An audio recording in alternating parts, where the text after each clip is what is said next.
This version of It's Erik Nagel has been modified from its original broadcast. Content has been edited to fit this platform. Believe none of what you hear and half of what you see. Are you ready? I said, are you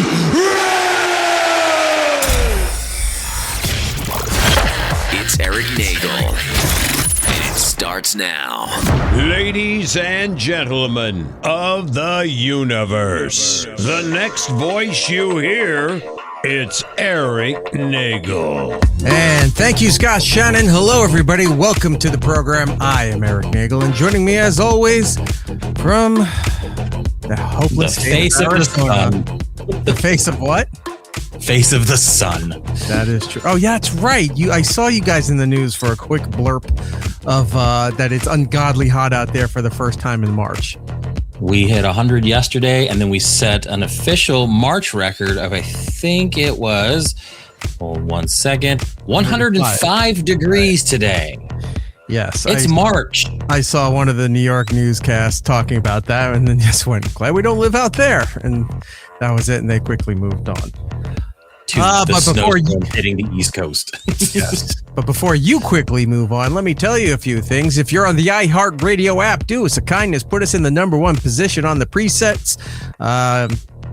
We're still waiting to find out what that actually does. But that's what we're told to say, and that's what we're going to do. If you're on Apple, Spotify, any of those platforms, you can go over there and leave a positive review. It does help out the program. If you want to join us live each and every week as we do this program, YouTube and Twitch are the places to be, all under It's Erik Nagel. And while you're on the YouTube side, if you haven't already hit like and subscribe, maybe get yourself a membership and help out your old pals here. We'd greatly appreciate it. And if you can't do any of that stuff and you just want to watch it whenever you get around to it, the YouTube channel is always there for you, waiting for you with open arms. Now, are you feeling any better? You've been kind of shitty the last couple of weeks.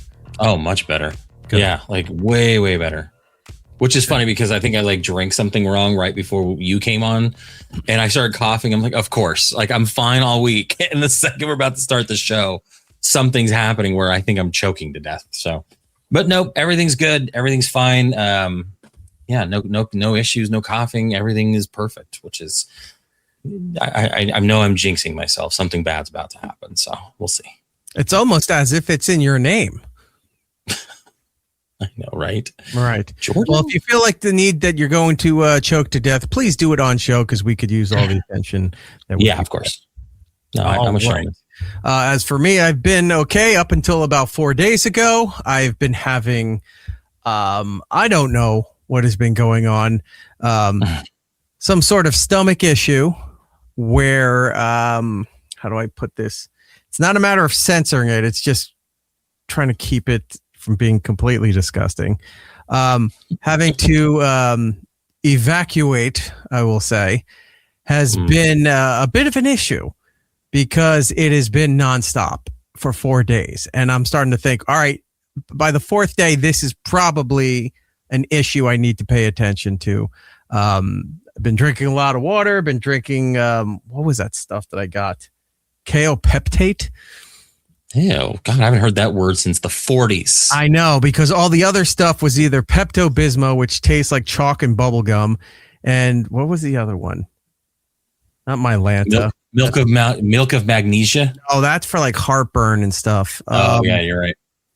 I forgot what it is, but it's like mint. It's like a mint green color. I know what you're talking about. And that's disgusting too. And this one said, French vanilla. So I went with that, and hopefully that's going to cure my woes here. But just letting you know, if for some reason I go, the show's all yours, you're aware of what's happening. So, and that way the audience is in for a treat because I don't do well that way. I can always call in. I can patch my phone in from there. Called Kittles. Like I did. I think you did that one time when you were ready for surgery or something. I was going for the colonoscopy, and they do that thing to flush you out. And I had to do a good portion of the show from that room on the phone. Or else, it's because you kept drinking. You kept drinking the stuff that would help clear you out, and we were seeing how long it would take for that to actually take effect. Mm-hmm. Oh, that was the worst. Yeah. So this week I've been pretty much doing my own power wash simulator in the bathroom. And you know, I think I've jumped at least 25 levels, so I'm doing good in that aspect. Just think how well your shirts and pants are fitting now. You've lost about probably 10 pounds. So since I started the diet stuff and what have you, a little over a year ago, yeah, I have pants that like I could pull to the side and put my fist and my arm down the side like this. And I went, wow, I did not realize I was that bad. And now that those pants are gone, I opened up an airtight tub of old jeans that I put away just for such an occasion. And I went and put them back, and I was like, oh, it's so nice to be between 35 and 36 again in a pair of jeans and still heading downward. If I could get down to a 34, oh my God, I'm heading to high school territory. So old Slim Nagel over there. Yeah, I think I'm down, 10 pounds. It's hard to tell, like upper body wise, like I'm not seeing it in my face and like upper body. Like I think I went down a shirt size maybe, and then one waist size. So like I'm trending better. Like I said, I'm trying to get ready for that 5K, which I regret immediately. I hate running, but yeah, I'll be doing that. Use your legs like a sucker. Stupid idiot. Maybe I'll just get into like the Special Olympics or something. Just rent one of those electric carts like they have at Walmart and Target and stuff, where the Right. people who obviously don't need to use them are using them, and the people who should be using them are not using them. Or if they try to use them, it won't move because they're too grossly obese. You ever see that when somebody's so big that the scooter... They're off the sides. Like it's almost like their butt's sucking up a tiny scooter. I saw this lady one time, and she drove it off from the corral of the carts and stuff, right? Where they charge everything. She got maybe past the registers and into one of the, I guess, like the clothing sections they have right there near the registers, and it stopped working. She was calling somebody over, and she goes, I don't think they charged this enough. And I was sitting there, I'm like, I don't think the charging was the problem. I think she burnt out the motor on that thing there. I think it was perfectly fine, but it got as long as it could. It went as long as it could, and it just gave out and died. Just putting too much work in. Yeah, I saw a couple people, you know, and I'm not one to make fun of fat people. I got my own problems, but like they were pretty big, and there were two of them rolling along, and the only thing in my head that kept playing was like the theme song from Fast and Furious Tokyo Drift, and I'm like, oh man, they're racing, and I just wanted to like follow them and like record them. It was bad. Like you guys really.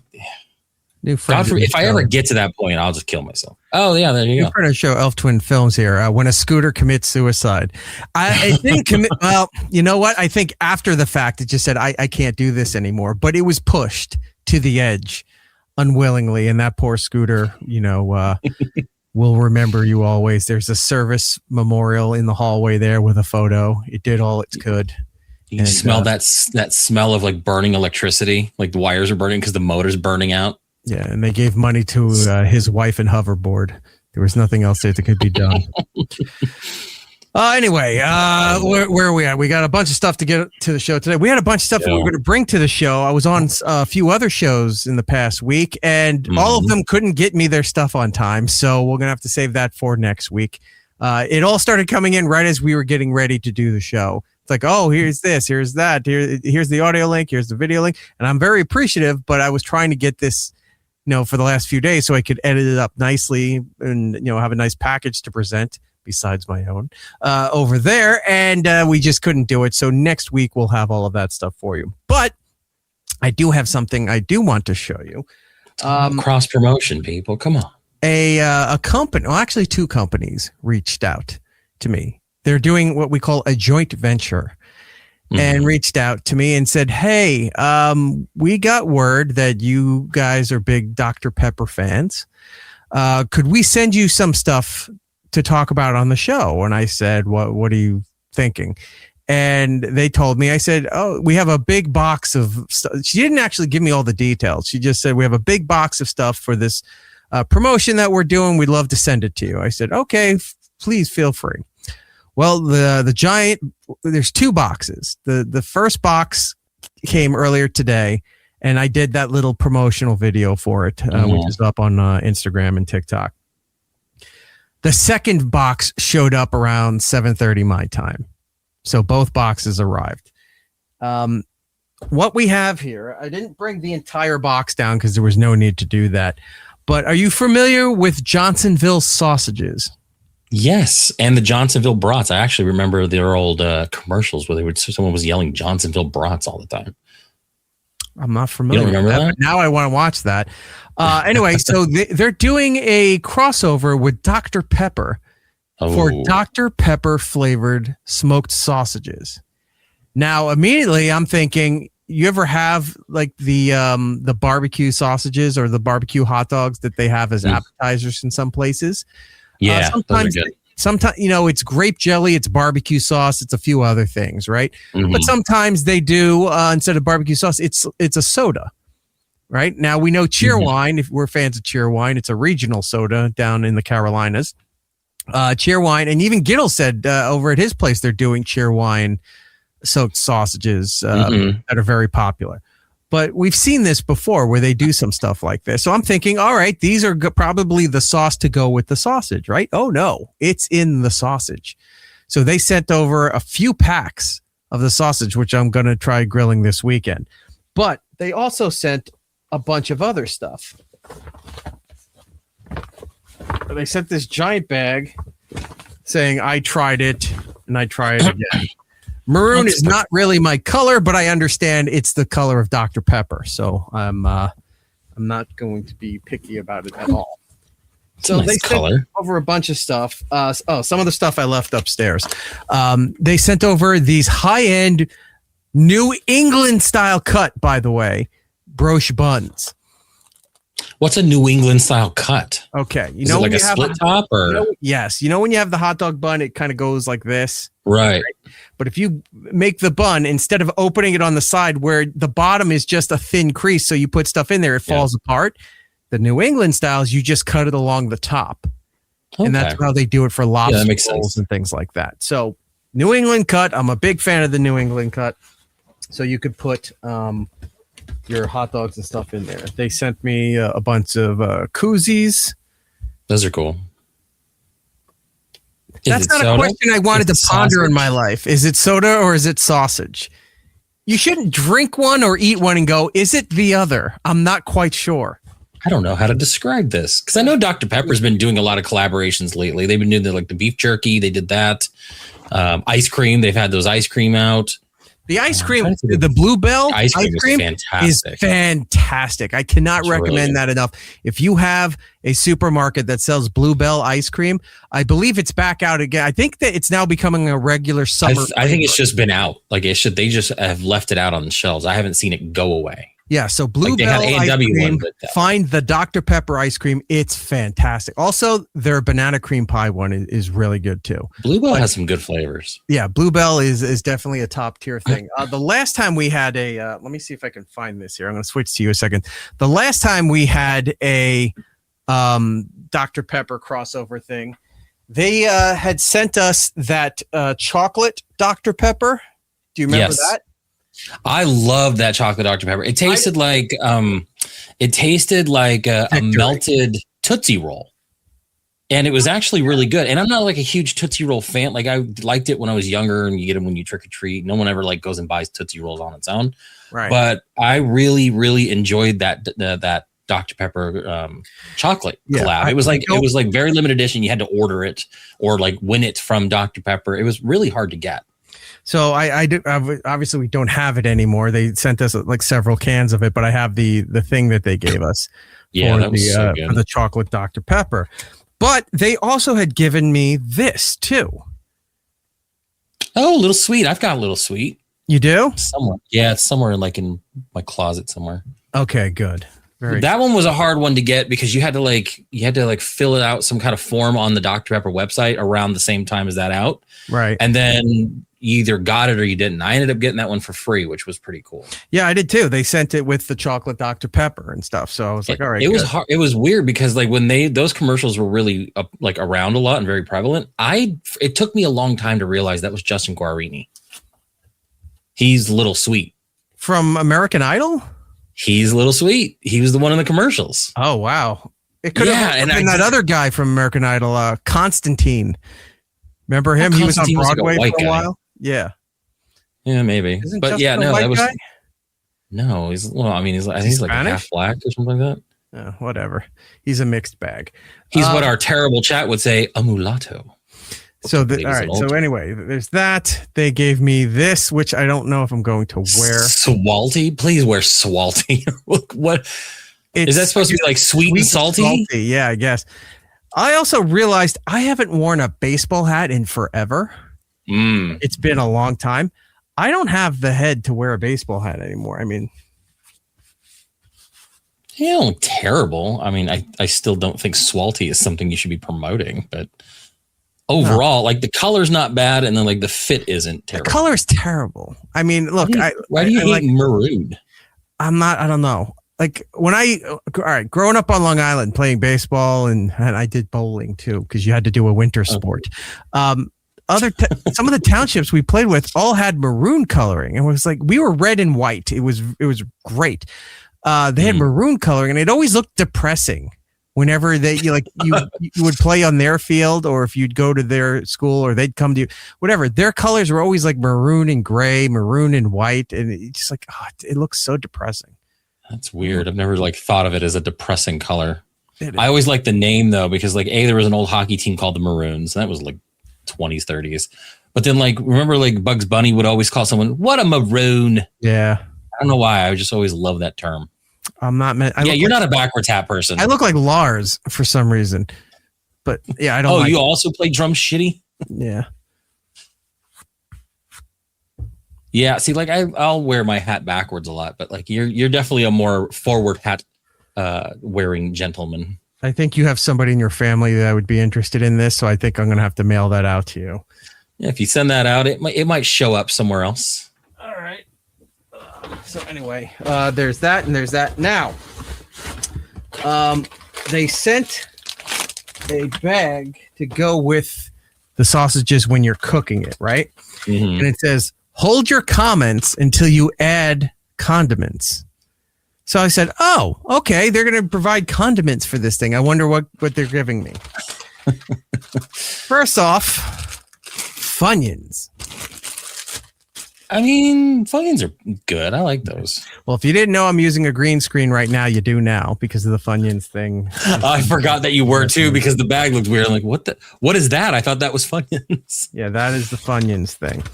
The other thing, the reason why I'm using the green screen is because of all the construction going on, which we'll get to in a bit. Then Fuego flavored Takis. Again, yeah, those Takis are big with kids. Like my daughter loves it. I'm not a huge Takis fan. I've never been. Okay, so far the Takis I can see putting on there. The Funyuns I can even see putting on there because they're like, sometimes you get not a Chicago dog. What is it's the ones in LA that they do where they have the crispy fried onions and the jalapenos on it. Oh, I love those. Yeah. Right. I forgot the style, but anyway, it's still perfectly fine, right? Sure. Then Pop Rocks. That's an outlier. That's weird. This is probably the one I'm going to do. I'll make the Dr Pepper sausage and I'll put the Pop Rocks on it and see what that does. I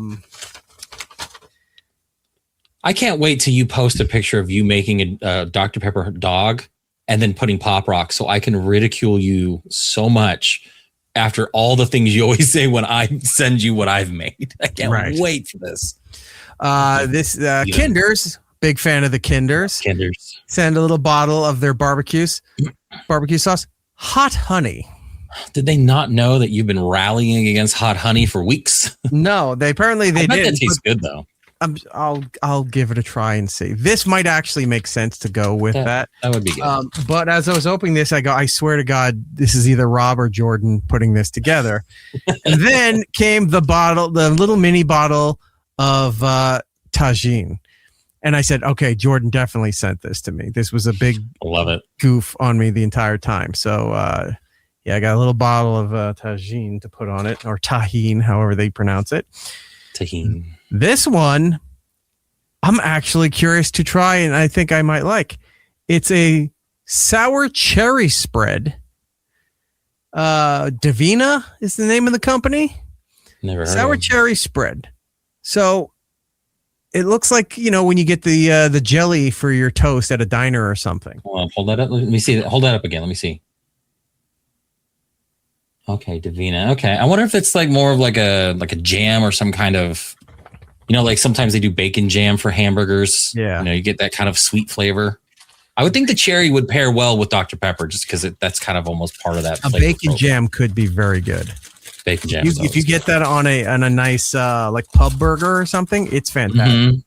So anyway, I'll have to figure out what concoctions I'm going to do, and then I'll probably do something simple like cheese and sauerkraut or mustard and sauerkraut, something to go along with it. Speaking of, I had sauerkraut this past weekend. I made a corned beef with some sauerkraut. I got some rye bread, a little Thousand Island mustard, and I did a nice little not really Irish in the Irish culinary list. Care about them. It's still cabbage. It's just made differently, but I made myself. I'm aware. Yeah. Oh, so good. But you went the better route instead of the boiled cabbage. Yeah, I didn't do the cabbage this time. That's traditional with the corned beef. You went with the sauerkraut. I would even go as far as coleslaw. Coleslaw would be good. I wanted that tart sauerkraut like flavor. But yeah, I celebrated being fake Irish and made myself some corned beef. It was wonderful. That does sound wonderful. It was perfect because the kids hate it, so I got more of it. I did nothing and betrayed part of my heritage, so I celebrated nothing for St. Patrick's Day. I did not care. There's always whack. If I have to see another ad like I've seen for the last 40-something years, kegs and eggs, St. Patrick's Day breakfast at whatever, no thank you. Green beers, ew, no thank you. Artie Block in the chat saying, we sell it at Publix. The sour cherry I think spread? the cherry spread. I'll give it a go. If it's good, I'm going to have to order some because I have not seen that around here. Maybe I have to go to a Whole Foods or something and check it out. But I don't know. We'll see. Now, that was package number 1. Package number 2 showed up. And Jordan, let me have Stone Cold bring this up here. Please bring me my next beverage. Present to you. Dr. Pepper coconut. Monster. Yes, they said you got it. Dr. Pepper coconut. Got it early. What do you think, Steve? That is indeed a tasty beverage. It is a tasty beverage. I gotta say, it's my favorite version of Dr. Pepper outside of just normal regular. That is fantastic. So I've got the Johnsonville Dr. Pepper sausage. I've got the Dr. Pepper coconut cream, 0 sugar, the way it should be. This shall be an exciting weekend. That sounds really good. Yeah, I can't wait for that to get back. It's supposed to be hitting shelves probably within the next couple of weeks. So I'm excited. I'm going to grab. I was told some people started showing up at Walmart. Okay. I guess Johnsonville is exclusive with Walmart too. So. Okay. Sounds good. Go and check it out. If you guys find it out there, please go check it out and report back. Tell us what you think. You know what else might be good with that? Now that I'm thinking about it, screw the Funyuns. Those little onion crisp things that you would put on salad and stuff like that. Maybe that on there would be really good. That'd be really good. The kind of like you fill in like a green bean casserole for Thanksgiving. Little Velveeta, some of the fried onion, maybe a little sauerkraut. We can get dangerous with this. See, for me, I would also probably, and I know you don't like jalapenos all that much. I do like the crispy jalapenos. Yeah. That may be good.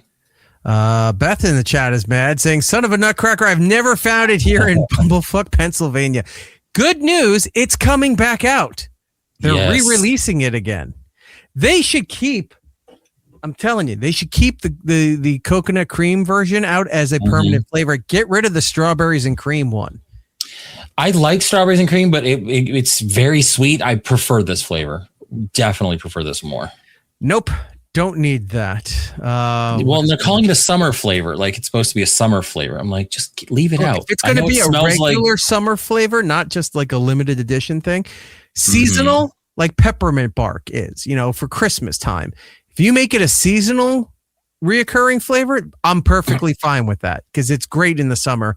Mix it with wine. You've got yourself, a dirty cola, pina colada, whatever they want to call it. Screw Mountain Dew, by the way. I know they're putting all that shit out with Mountain Dew. Screw that. I'm looking forward to trying the dirty soda version. Old Noodles in chat, $5. Thank you very much, sir. Swalty. That could be the name of the episode unless we come up with something more creative. But I will write that down for today. All right. Now, moving on from that, if you're in the live room here as we're doing that, hit like, hit subscribe, maybe get yourself a membership if you're feeling up to it. But like and subscribe this video right now. It's very important that you do so. I can't tell you why, because it's a secret. And many people will be displaced if you do not do that. It's true. Zach Woodard saying cream soda Dr. Pepper was the bomb. It is not was, sir. It is still available, and it's still available. And it's still really good. I saw the 12-pack of the Dr. Pepper cream soda zero in my supermarket, and I looked at that. I was like, maybe one day. But I'm not. Look, I like the Dr. Pepper and stuff like that. I've drastically decreased my soda intake 2 years ago. So now it's got to be a special occasion if I'm going to go and get back cooking those Johnsonville sausages with Dr. Pepper, and it will be a special occasion. So I will definitely. I'll do either the cream soda, or when that's more readily available, I'll do the coconut Dr. Pepper as like a pulled pork, or you do something like that. You just threw it on the slow cooker. Oh, it's so good. Right. Make it like barbecue sauce with it. Oh. So much fun for the summer. Now, please bring me my next beverage. All right, Steve. He's so impatient. So busy. Today's energy drink we're going to try. I think this is a recommendation from you. Which one was this one? This is Monster Energy's Ultra Punk Punch. Yes, that's the newer flavor that was supposed to be a Circle K exclusive. Unfortunately, it went to every store, and they just said, let's release it everywhere. So, yes. Imagine they took the money from Circle K to make an exclusive, and they just didn't tell shipping, and it just wound up everywhere, and they went, oops. Well, I thought it was just Circle K exclusive. I went into my local, grabbed it, I tried it, it was fine. And then I went to like my local Kroger or Fry's, and it was there too. And Circle K had just signs everywhere saying it was an exclusive. I'm like, I don't know if everyone got that memo. And then, now you can just get it everywhere. So. I was cleaning the spill as it exploded as I opened it, but no, he just drinks weird. He's got a drinking problem. At first, it almost has like a grapefruit taste. Really? I think it tastes just like a Hawaiian punch. Or at least close to it. It's a bit more citrusy for a fruit punch. Most of these ultra flavors usually are. They're mostly leaning more citrus stuff? Some of them, yeah, because I've got this one, the Ultra Blue Hawaiian, and it's kind of like a citrus coconut pineapple taste. Okay. So it's real good. I like these citrus coconut. That would be good. Yeah. I would try. Are you getting me into Monster Energy drinks after decades of me saying I don't want anything to do with them? You got me into the rehab. Those are good. Tea and lemonade, which are almost a go-to nowadays for me. I don't remember. Did you like the peach? Because I know that you were looking for it for a while. I have not opened it yet. You haven't tried it yet. Okay. I haven't tried it yet. All right. Maybe next week we'll do the peach one. Yeah, do the peach. I think you might like that one. I'm a big fruit punch fan.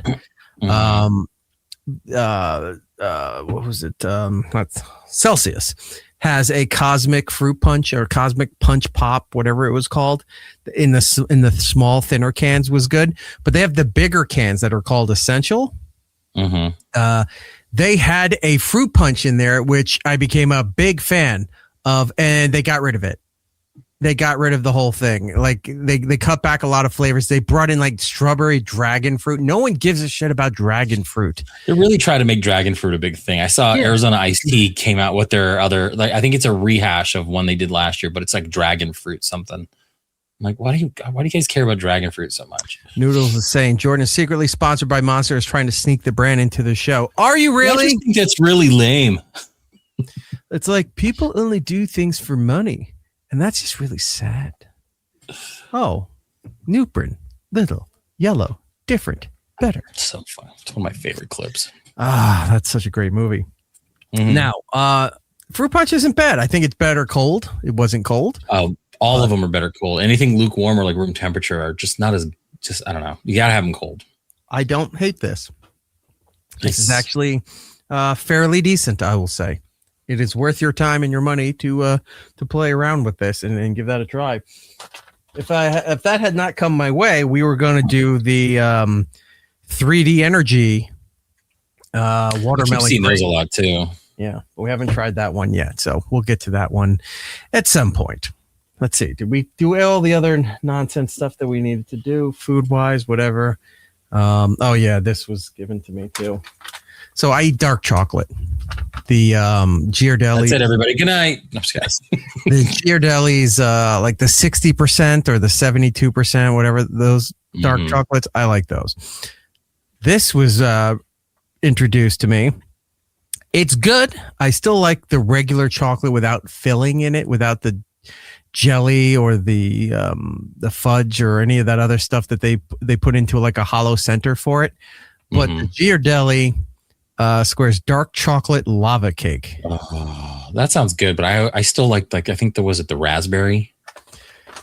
Well, raspberry. There's two of them. There's the dark chocolate with the raspberry gel in the middle. There's the dark chocolate with like the dehydrated raspberry pieces in it. Also very good. The ones with the pieces are the way to go. The one without, if you can avoid the jelly and the cream filling for all of that stuff, then then do that. But I mean, it's not the worst if you have it with the jelly and the filling in it. But for now, time being, if you can get the solid ones with the pieces and all of that stuff, would be really good. Well, that's cool. So you would say that your experience so far with Johnsonville is positive and you're going to have a good weekend with them, right? Yes. So my question is, you didn't have a great experience with another business this past weekend for dinner. Did you want to talk about that? Yeah. I ate this because it was melting in my hand. I love asking questions as you're just stuffing your face full of dark chocolate. I didn't want to eat that, but I was holding. I'm like, you had no, to. Yeah.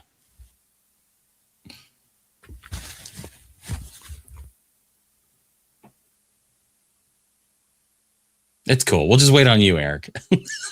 Yeah, the radio audience. How big was this piece of chocolate? It's like I keep hitting. I'm skipping 10 seconds. It's just dead air. Yeah, it just keeps eating this dark chocolate. Yes, I had notes somewhere. Oh, yes, I did. I wrote it in our chat.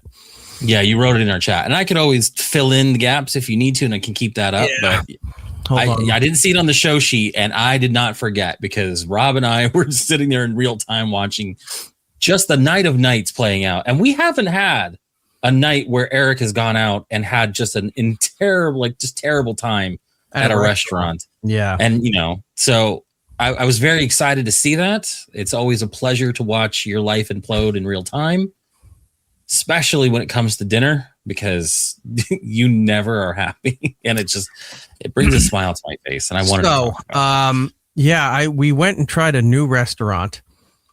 Apparently it's a bit of a chain. It's not definitely like a fast food chain or something. But it's a restaurant called Kona Grill. Yes, very prevalent over here on the West Coast.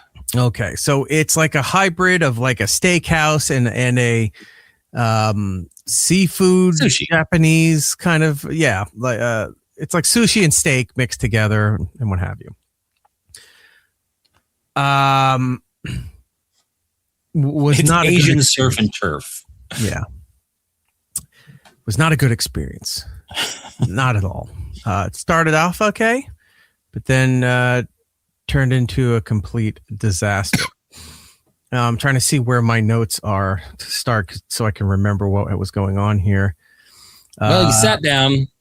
Oh, here it is. Remember to tell you later about going out to eat and then sending back my appetizers I was sharing because they didn't order it. Oh, okay. So first part here, we sit down. The lady, we have a round table, right? Because there was a bunch of people. So there would, instead of the long tables with the big round table, she's standing on one side of the table. She's talking like this. And it's like, you can't hear what she's telling you. And we go, now, was she talking to the person next to you or was she trying to address the entire table? The entire table. Oh, very soft spoken. I was like, could you, I can't hear a word you're saying. Could you please speak up? And she goes like this, like she's annoyed that we said, we can't hear you, So she says whatever. We order appetizers. Now, I'm not a seafood person, so I order their chicken pot stickers, chicken and vegetable pot stickers, right? Okay. Ordered 2 plates of it because somebody else wanted them too. We're like, okay, everyone else is getting some sort of sushi or an edamame or any of those things, right? The heads of the table, family members, everyone's talking, not paying attention. The appetizers start coming down. Then come the plates of the pot stickers. I'm like, oh, there's my stuff. And they're at the other end of the table. Who had the pot sticker? And they come look. Oh, we didn't order those. No, those aren't ours. What? He's like, oh yeah, no, we didn't order those things. So they're walking away with the 2 plates of the only thing that I'm eating because I won't eat the seafood stuff. So I'm looking around and I'm looking at I'm gonna go, is this happening? Did they just? It wasn't even the restaurant screwing this up. People at our table sent it away because they weren't paying attention. They're like, oh, we didn't order that. It's like, instead of asking everyone else at the table. I was going to say, customarily, it's usually like, oh, I didn't order it. Hey, did anybody else order this particular item? That's usually the social thing to do. They said, no, I'm making the decisions and sent back your pot stickers. Yeah. So I went and I had to go, excuse me, no, that's mine. Oh, I didn't know we ordered those. Because no one's paying attention. I go, that one's mine. That one's over there. Okay. So they ring it down. It was fine. Right. Kid wanted to try the pot stickers. I go, okay. Tries it for the first time. Doesn't like the dipping sauce that's in there, but likes the thing in general. Mm-hmm. Oh, I like this. Hand goes down, grabs a pot sticker and just yanks it off the plate and is holding it like this, like biting into like a crawfish or something, And I go, what are you doing? And she's laughing. And she goes, I'm like, I'll cut it up. Don't just grab it off another plate and whatever. So, and then other people start eating the appetizer. People who didn't order it they see it right. It's in front of my thing. So everyone thinks, oh, we're sharing with everybody. They stick a fork in and start taking. I had 1.5 and there was 7 of them on the plate. I had 1.5 of my own appetizer. And this is one order, or did you get the 2 orders? We got 2 orders because somebody else wanted that too. My plate was the one everyone was going to. I had 1.5, and the other half. The only reason I had the half was because I cut part of it for the kid to try, and then she ran and grabbed a whole one and left the other half there. So that's why I had 1.5. So that all goes. Now we're getting ready to order. It takes forever. They're not coming back to order. Like, what is going on? We haven't even, usually when we sit down to eat or whatever, they ask you, what do you want to drink? Or if you know your appetizers, whatever, right off the bat. I look, as soon as I sit down, I look for whatever the kid's menu is, figure out what to get her. And I order that at the beginning so that she has the food and leaves us alone while we enjoy ourselves. Mm-hmm. Didn't even have a chance to do that. So now the kid's out of, the routine. What's going on? I'm hungry. Where's the food going to come? I don't know. This is what I've been trying to avoid. So it finally comes back. We do get the orders and everything. Going around the table, everyone's getting their stuff. I ask for what was the first thing I ordered? Oh, it was they have a Wagyu beef fried rice. Mm-hmm. Like, that sounds pretty good. Okay. I'd like to order the Wagyu beef fried rice. We don't have that. What do you mean you don't have that? We're sold out. It's a little after 6 o'clock. How are you sold out of that? Oh, it went all during the lunch rush, the lunch shift or whatever. What? How do you just... No, that doesn't make any sense. So I was like, could you please go and see? She goes, I can tell you we don't have any more. We sat down at 5:45. It's now a little after 6. And they're telling me they're already out. Okay, fine. There was something else that I asked for, and they didn't have that either. And I forgot what the second thing was. So now I'm looking at their surf and turf, which is fine. It's nothing wrong with the surf and turf. It's just I wanted a different restaurant. I wanted to try some of their specials, some of the things I don't normally get, right? Yeah, what makes them separate from, you can get a steak anywhere, but like, right. Something you want. Yeah. Surf and turf had a lot of sushi, had a lot of weird fish shit that I didn't want, but they had grilled shrimp. And I was like, all right, I'll do the grilled shrimp. And I said, now there's a ribeye here listed you can get solo, or there's the ribeye in the surf and turf. how big is the ribeye for the surf and turf? Kid you not. She's standing above me. She takes her pen that she's writing her orders down, leans over, draws out the steak size in the air above my plate. And she says, it's about this size. And I looked at her and I said, that tells me nothing. It's like she had that old pen that Bill Cosby used to have in the 80s, and he's like, boo, boo, boo, boo, boo, boo. She just drawing Ichabod marker, right? But he was actually drawing something on there. She took exactly. her pen and went like this and kind of air drew it over the plate.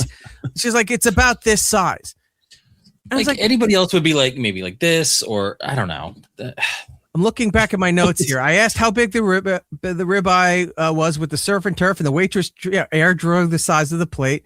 And I said, are you serious? That's what I said. Are you serious? Meaning how she was answering the question. And she responded, oh, yes, it's a decent size. So you thought you were asking to clarify it was really that big. Are you serious? Wow, that's big. Or you were just actually mad that she tried to draw nothing in my tone plate that seemed amazed or impressed by the fact that she was air drawing the size, an approximation of a ribeye. So let me see what else happened here. What was the third? Oh, here we go. Third item. The stir fry. So they had the Wagyu. That was the other thing. They had the Wagyu steak fried rice sold out. I wanted to do the Kona stir fry, which is, I took a photo of the menu that I sent you guys.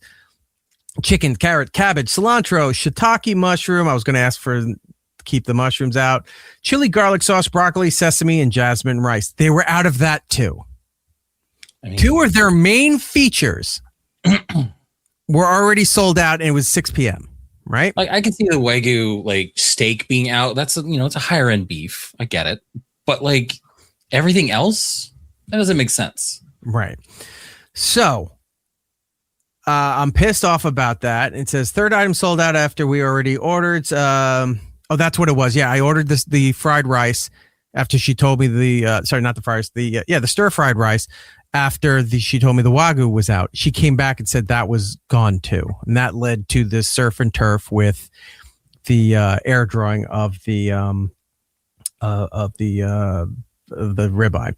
So third item sold out after we were so some of us got the surf and turf. I had to by default. Other people were actually ordering it, and they got the lobster roll to go with it. Right.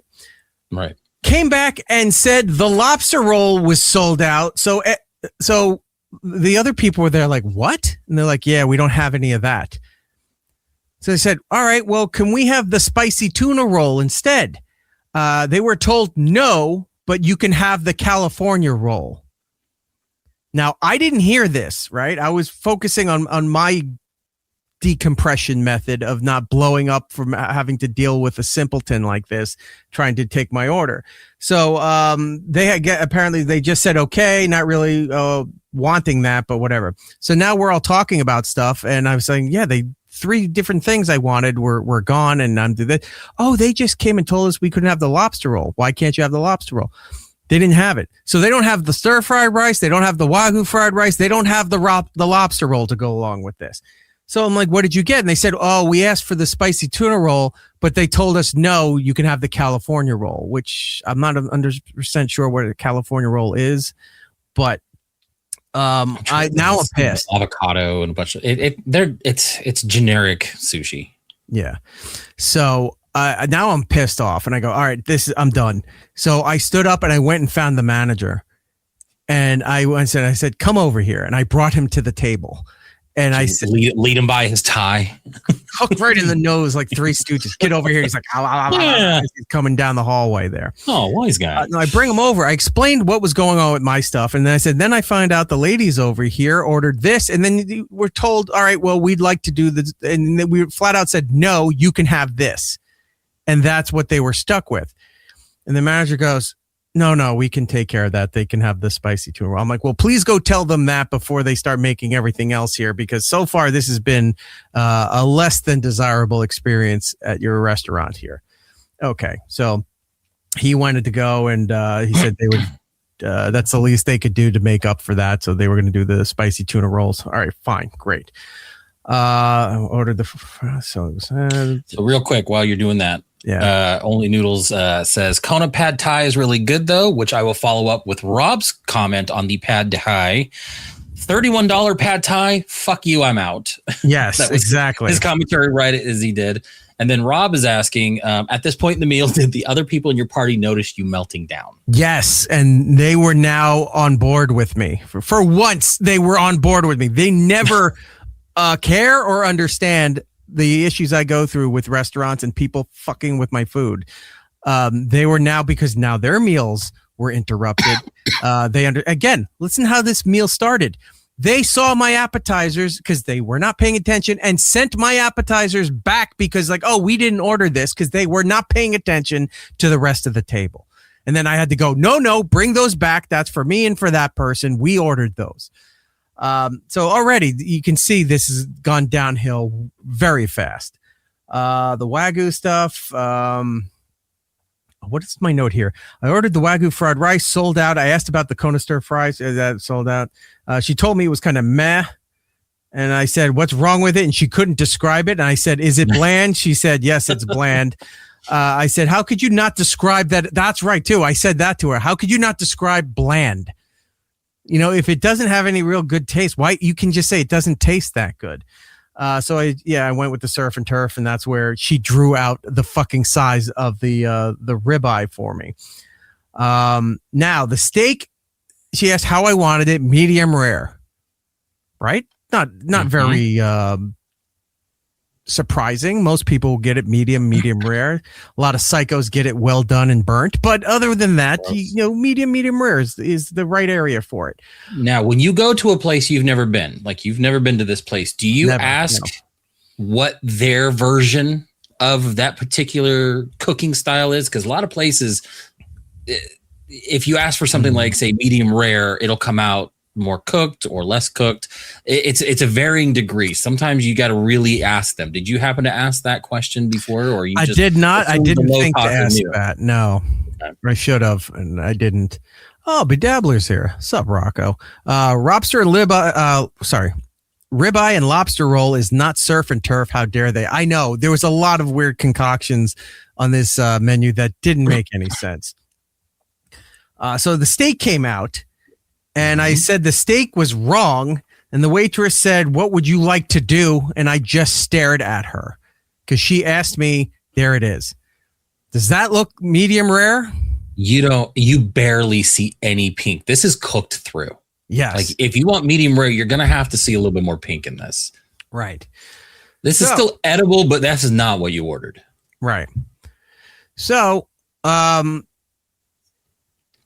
I said, she was like, what do you want to do? And I just stared at her and she's like, well, and I said, take it back, medium rare. This is way overcooked. Now some people are like, oh, I don't want to say anything because I don't want to be difficult. People are trying. No, they just don't. They're not paying attention and they don't give a shit about how they're serving and treating people here. So I don't give a fuck. I'm like, take it back. If you want to spit in it, I'll see you spitting in it. The kitchen's right over there. I'll come over and I'll shank the guy at this point. Go and take the steak. And I'm sorry, we're out of knives, sir. You're going to have to use something else. I'll bludgeon him with a spoon then. Whatever's available. The cracked pepper mill will go cracked over his head. Go and get the steak. I would like a medium rare steak. Okay. So she takes the steak with all my sides and everything on it that I took off the other plates. So we had sides that, you share at the table. And I'll say this. They have some kind of chili, sweet chili green bean thing. Mm-hmm. That was amazingly good. I really liked that. So we had a dish of that. So I scooped some of the potatoes, the green beans, whatever. She's taking the plate and I look down quickly at the table. All the side dish plates are empty. Everyone served themselves. I go, I just lost now I did this. I go, now I just lost all the sides to this. Somebody gets up and goes and gets the lady. She comes back with the steak, my plate, hands me an empty plate, and she goes, here, you can take off what you want. Put up the second photo. I had to scrape everything off the plate she was holding in her hand to put on my other plate as she took the steak back, and this stuff is sitting here while she tries to go and get the other steak. So that is a sad looking plate. It's a very sad looking plate. This is what vegans deal with, or pescatarians, whatever they are, that eat seafood and vegetables. Mm-hmm. This is their hell. This is what they live through. So those shrimp alone, just by sight, look rubbery. Yeah, like they're overcooked. They were pretty gummy. So I really didn't get a whole. I didn't even bother with that. I was just like, all right, this is not going to work out. So after a while, let's see. 8:23. I still don't have the new steak. Which my favorite response to that particular statement you gave me and Rob was Rob in all caps going, "You're still there?" Mm-hmm. Like we thought it was like you were telling us after the fact. Right. We were learning of all this in real time. He was so mad that he's on his phone texting me and Rob everything that's going on. A, to preserve it so we can talk about it, and B, it's just he's so upset, and this is why I love this stuff, because I get to like it's happening in real time. I'm just sitting there, I'm enjoying my night, and I'm just imagining Erik just pounding his fist on a table. Because it's always fun when your agent is screaming, "You're still there!" Like, because he got fine dining in LA. They don't put up with this shit at all. No, not at all. So I said, I still don't have the steak. At this point, I don't even want it. I want to leave. And that's when he started screaming, "You're still there. This is going on forever." I said, yep, because everyone else is talking and has eaten most of their meal and stuff. So I can't just leave. It's not just like, an intimate family thing where, me, the kid and the mom could just get up and go. We can't do any of that stuff. We got a whole bunch of family there. So, this was taking forever, and I just got to the point where I said, I got the manager over again. I said, cancel the steak. And he goes, well, they're making you a new one. I go, that was an hour ago. I haven't gotten anything. Everybody else's meal, no, they dealt with it, or we know we're missing on certain things. You screwed up certain things. Yeah, just to make sure the timeline, he gets there at 6. And he's having this conversation at 8:30. He's been there 2.5 hours and still has not gotten a meal. Right. So the guy was going to check on it. So when I canceled the steak, he asked why. He said he was going to go check on it. And I had somebody else at the table said, absolutely not. And he goes, we're not interested in any of this anymore. We want the bill. We want to leave. So getting the bill, I'm going to take a walk. So I get up to go find the bathroom because screw this. So everyone else had to eat. I had 1.5 pot stickers and nothing else. A couple of green beans. Everything else was for naught, right?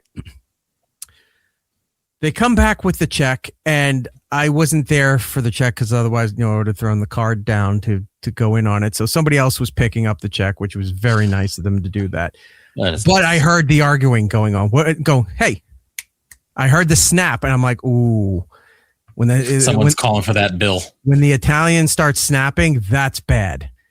Because they don't just do that to be rude or whatever. You have to piss them off for them to snap at you like this and come here. The wave of the finger after that, get over here. So the manager comes back over. They're looking at the bill. They tried to charge us for the lobster rolls that they said they didn't have. They upcharged for the substitution to the spicy tuna roll, which they were supposed to take care of. And replaced because they did that. My steak, and they still had the steak on there that they didn't cancel. So not only did they charge us for stuff we couldn't get, they were upcharging for the stuff they said they were going to take care of. And the thing that I didn't have at all still had it on the bill. So that was being discussed in a very stern way. And then finally the bill got corrected. And there was a couple other discrepancies on there, which I wasn't 100% sure because I didn't walk over there at that point because it was out of my hands. And I just hear he goes, no, we'll do this. And he goes, you can take it out of their end and sign the card, which means I don't know if they tipped. I don't know if they decreased the tip because everything was so terrible, and said that because they kept fucking up. And he's like, I'll pay for this. You take care of them. I'm not taking care of them for that. So So they finally fixed it. They removed stuff. They didn't offer to comp you with a couple things, maybe hook you up with some dessert just to try to smooth things over. They just screwed you over and then that was it? Yeah, nothing. They took care of nothing. So I don't usually do this, but I was so pissed on the way home because I hadn't eaten a thing. I was waiting for this place. I heard about the Wagyu fried rice. I'm like, I'm not going to eat lunch today. I'm going to go and enjoy this. So I haven't eaten all day. Well, sorry. I had 1.5 pot stickers. That's what I had. Eric. They were out of desserts. That's why they couldn't actually might as well have been that. So I think I stopped somewhere to get gas. And then I got like I got a Welch's Ghost energy drink for the ride home. So 1.5 pot stickers and a can of energy drink. And that's what I had for the day till I got home. And I forgot what I made at home.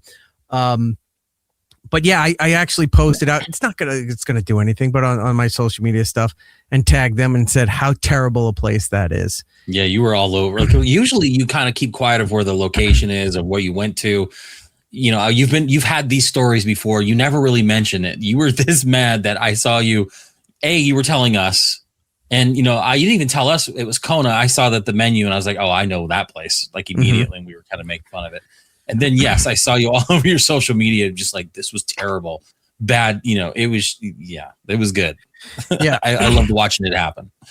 Hollywood agent Rob Stark there saying, "Here's what I knew Erik would do when he got home." Having not ate, he intentionally went hungry from there to show his suffering. He's not wrong.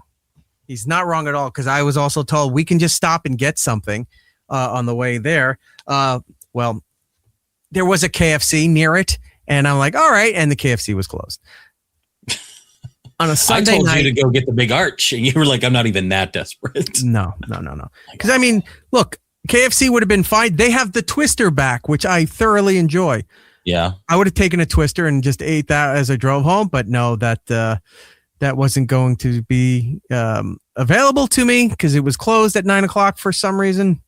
And that's then weird. Yeah, we left. And it was a Saturday night. Like you would think that would be open a little bit later, right? So yes, that did not go well. Kona Grill could never stop fucking itself. In fact, when I posted that, people were writing to me asking which location. And I said, one that's not far from me in New Jersey. And almost everybody who took a guess at the New Jersey location nailed it. Oh, I could probably tell you right now, but I'm not going to do it on the air. My idea was I wanted to find out which location you were at just so I could call them to try to send birthday singers to your table just to ruin the rest of your night. Yeah, you would have seen Hulk smash going on at that point. But here's a little something. The next night I went to dinner with other family, and they did that because I didn't see them for my birthday, and that thing showed up, and they did the happy birthday at a very upscale restaurant, and I was not pleased. But I laughed it off. I was like, all right, fine. It was well and good. I'll tell you the dinner at the second restaurant in a second. Yeah, so got home, was pissed. Send me a text or something. Tell me the location you think it is. I'll tell you if you're right or not. But I was amazed when people were writing, was it this location? Like I got through DMs. Was it this location? And I said, how did you know? Everyone had a shit story about that place. Really? That particular location. It's like, and that place isn't even close to me. It's at least 45 minutes away from where I live. And I was like, wow, really? Everybody almost nailed. If you were in Jersey and you were guessing the restaurant, they knew the location and they knew what was wrong with it. Is this you? Okay, hold on. It's probably me. Let's see what it is. Holy shit, you nailed it. How did you know? I have my sources. Okay. Your daughter has a phone. All right. Well, yeah, that's exactly the location. You're right. It is complete fucking garbage. So never again, Kona Grill. Never again will I set foot in any of your establishments. I'll even go far to see who their parent company is and what other restaurants they own and not go to those as well, even if I do enjoy them. That's how much spite I have. I was wondering that too, because like there's a lot of those where it's like they're part of like the Darden group where it's like, Macaroni Grill and all those other companies. I don't know if they have like a parent company. I think they're like their own standalone. Good. I hope they fucking declare Chapter 7 and they got to sell everything off and they're never heard from again. No, they're just going to go the Red Lobster route and they're just going to have some skinny dude tell you about the cheddar biscuits. The second night, went out with other family to a pretty upscale Italian restaurant. And I got to tell you, the steak they brought me, 2 inches thick, New York sirloin, covered in a brandy and peppercorn sauce. And because my family members frequent this establishment so much, and the families know each other and all that, I don't remember the last time I was at this restaurant, but they remembered what I liked, because right with the steak was a little metal dish of 100% pure horseradish. Oh, sounds wonderful. They knew, they remembered. Fantastic. So I had a great time the second night, and I was like, man, that first night, all intentions were there. Everybody was looking to have a good time, but man, that restaurant really fumbled the ball on everything possible. And just gave 0 fucks about how anything was to be settled and to be handled with the customer. There was no impression of customer satisfaction or like, we're sorry, no attempt to make good. Nothing, and tried to upcharge us on everything, thinking that we'd be so mad we'll just sign it and get the hell out of there and not care. Didn't happen.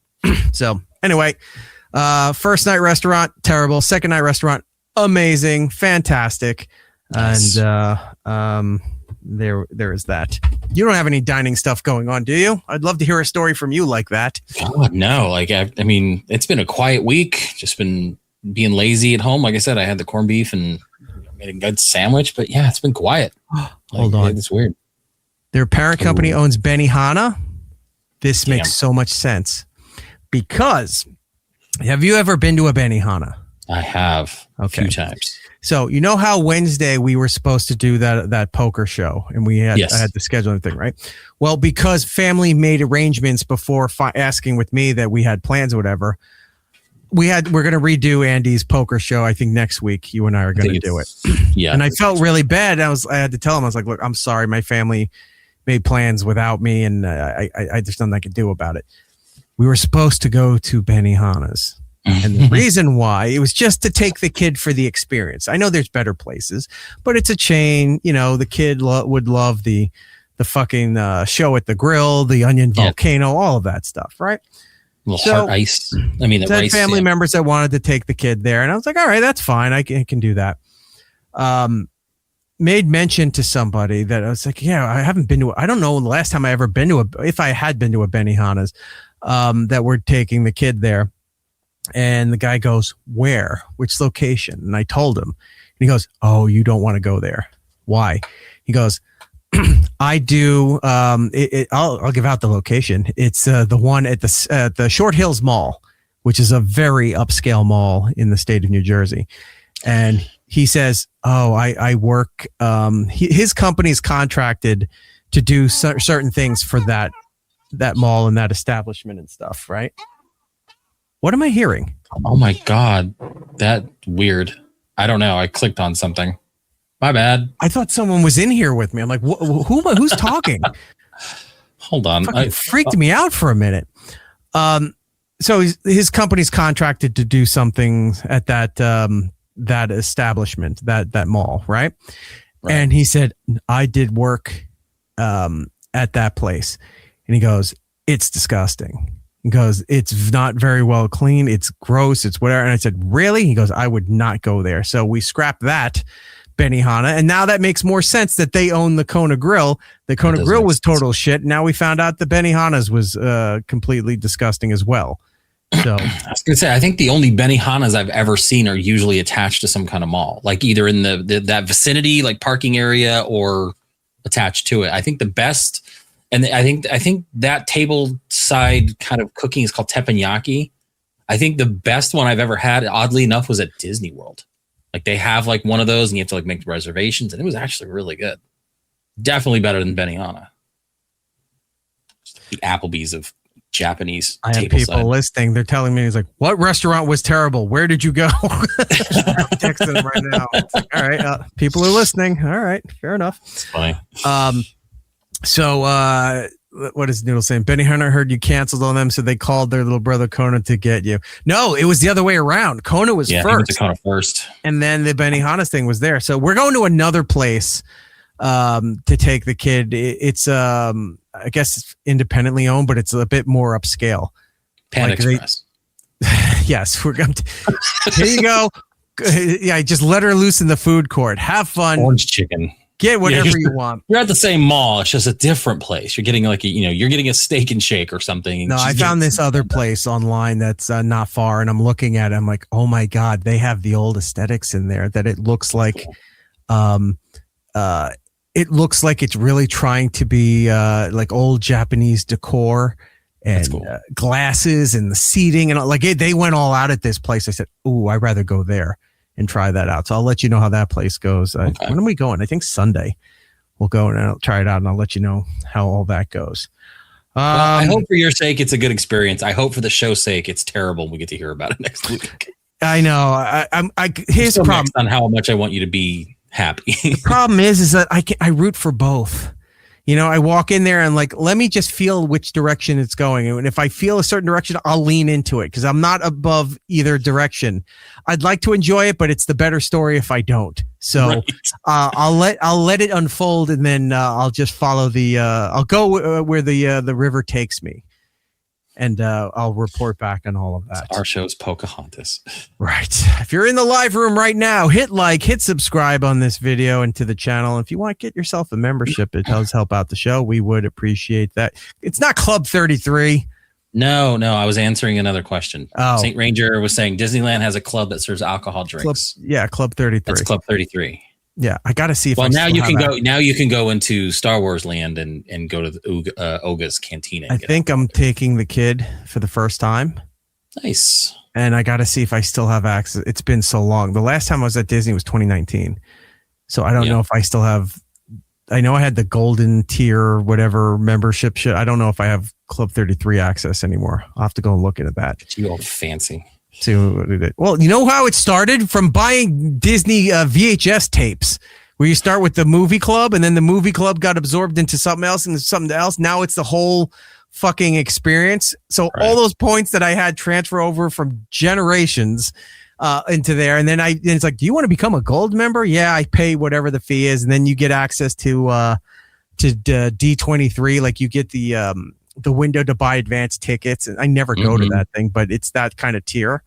So, the Disney trip we'll have to talk about because some of the things I found out that they've changed and updated, I was like, ooh, this is going to be a lot of fun. So, and any family member that says, oh, if you just stay off property, it's cheaper, you ruin your whole vacation. Yeah, with Disney World, like you have to be on property because then you can just literally let everything go. They bus you to every park. You got the gondolas you can do. I mean, you're in your own monorail, world, literally, and it's just you don't worry about the outside world. If you have to stay at like a Nickelodeon property and then have to drive yourself and park, it takes you completely out of it. It's the worst. I know. I've heard from a lot of people like there's nice hotels and nice stuff that are off property, much cheaper. Yeah, but look. I know it costs a ton of money, but the peace of mind you have from being on property so that you get up if there's a problem, anything they can fix with scheduling. There's concierge desks. They can plan and change anything for you at a moment's notice because you're on property. And certain hotels give you access to certain parks and stuff like say if you're at the Polynesian, which looks fantastic. You get right on the monorail. Yeah, you're right there on the monorail. It goes through the center of the hotel. You have fantastic restaurants. The resort's great. You hop right on there and go wherever you need to. I did an all-you-can-eat at the Poly. Yeah. And it was one of those kind of like a Brazilian steakhouse type situation where they're always bringing you meats. And I sat there and I was eating so much. The guy at some point just came over and just started putting it onto my plate. Didn't even ask if I wanted more because he knew I would say yes. It was so good. And that's worth the peace of mind and the money you're paying to go to that stuff. You go, the guy knows. Yeah, he just knows. He was awesome. I loved it. It was one of my favorites. And then you just jump on the monorail and head over to the Magic Kingdom. Done. Well, Russ is saying off property at Universal is no problem. Yeah, that I heard too. That's a little bit different. Yeah. The Lowe's Hotel Group owns like 5 different hotel complexes for Universal. So they, even though it's off property, but they still have a way, like there's direct, I think one of the hotels has a boat ferry that you can take from there into one of the I don't know if it's like Islands of Adventure or something, to one of the places. They all have the buses and the shuttles running around the clock. So right, affiliated with something is better than completely off property. But if you can be on property, to quote Ferris Bueller, if you have the means, I highly recommend you get one. It's definitely worth the time for really doing so. Yeah. All right, we got to move on. We got a bunch of other stuff that we need to talk about. Unless there's anything in your life that we haven't touched on. Was there something that we overlooked with you? No, I mean, my week, my whole thing, it was just quiet. You know, it was a nice quiet week. Last week I did a bunch. This Tuesday I'm taking the kids to the concert. And then it starts, April's starts tons of concerts. So I'm going to have a lot coming up. Well, concert, what's the first one? This Tuesday, I'm going to go see Bad Omens with a band called President and Beartooth. The kids going to go see that? My daughter loves Bad Omens, and she's kind of getting into the... Oh, that's right. You showed me something. Like, my kid likes this. Yeah. Yeah, she's into the lead singer. And I like the music. And then... you're into the lead singer. You're both crushing. We're both crushing on the lead singer for various reasons. Who's going to have the better sign that hopefully he'll see? Right. Real competition with you two. I know. But yeah, we're gonna do that, and then like I said, I've got a bunch of concerts coming up in April, so should be good. I'm excited. But yeah, otherwise it was actually a quiet week, just a lot of work getting done, and nothing too crazy going on. So. Heather's in the chat. Wow, she surfaced. Hello, Heather. Good to see you amongst the living. The Italian Villa Resort at Universal has the ferry. It's glorious. Pasta bar. Yes, that's the one I was thinking of. Sounds so good. That one's really good. They have like 5 hotels. My friend Molly used to be a higher up there that would give me the hookup if we needed to stay at one of the hotels for the Lowe's group. But yeah, they were just building the 5th hotel not too long ago. Like, I'm amazed, especially post-COVID and everything, that they were still expanding. And then you found out that was it Epic Universal opened up with Nintendo and all of that stuff. So there's just even more of a so I'm trying to work the Disney trip either late September, early October, mid-October at latest. They're doing a lot of dining plans this time around. So yeah, you might be able to get good deals. But here's why I'm looking to do it. So if I get it done, I want to do, Magic Kingdom, obviously. It's kids' first time, so we're going to do that. It's also Mickey's Not So Scary Halloween at night, so always fun. Kid will enjoy that. Food and Wine Festival at Epcot, which is one of my favorite times. Go eating and drinking around the world, making movies, making whatever, and fighting around the world, as Russell Crowe would say. So you have that. Then there's new stuff at the Animal Kingdom. They haven't opened up the Encanto thing yet, but they opened up something with Bluey. There's a whole Bluey, I heard about that. There's a whole Bluey exhibit now, because I was just gonna write off Animal Kingdom, because if Encanto wasn't open, I don't give a fuck about Avatar. I wasn't going over there. Yeah, but it's fun to see the animals. It's like a big zoo. Yeah, I don't care. But now that Bluey's is there, it gives me a reason to suck it up and go there and do that. And they have the safari. Take her on the safari. It's actually kind of fun. When I went, they had like a tiny rhino coming up because it was just running around. It was actually a fun experience. You kicked it. And then get out of here, rhino. Beat it, rhino. You and your kind. Yeah, I'm just going to set her up for the safari. It's like, all right, we'll be back in a couple hours, and just let her just stick her on the train and you get out. Like, I gotta go ride Everest. You're too small, so you ride this. I'll be right back. Yeah. That's the way to do it. Yeah, all of that'll be fun, and more details. That's exciting, because I know you and I have talked about that. Whether or not you take a kid too young and they don't. I've been fighting for years. Families pushing, and exactly. If it was up to the rest of my family, she would have gone like 4 years ago, and not remembered anything. Every year was a fight, and I kept saying, I'm like, wait till this time in her life where she's going to remember it and appreciate. Oh, she'll know it now. No, she'll go and have fun, have no memory of it, and look back at photos that she'll have no memory of, and only have memories that there's photos of that.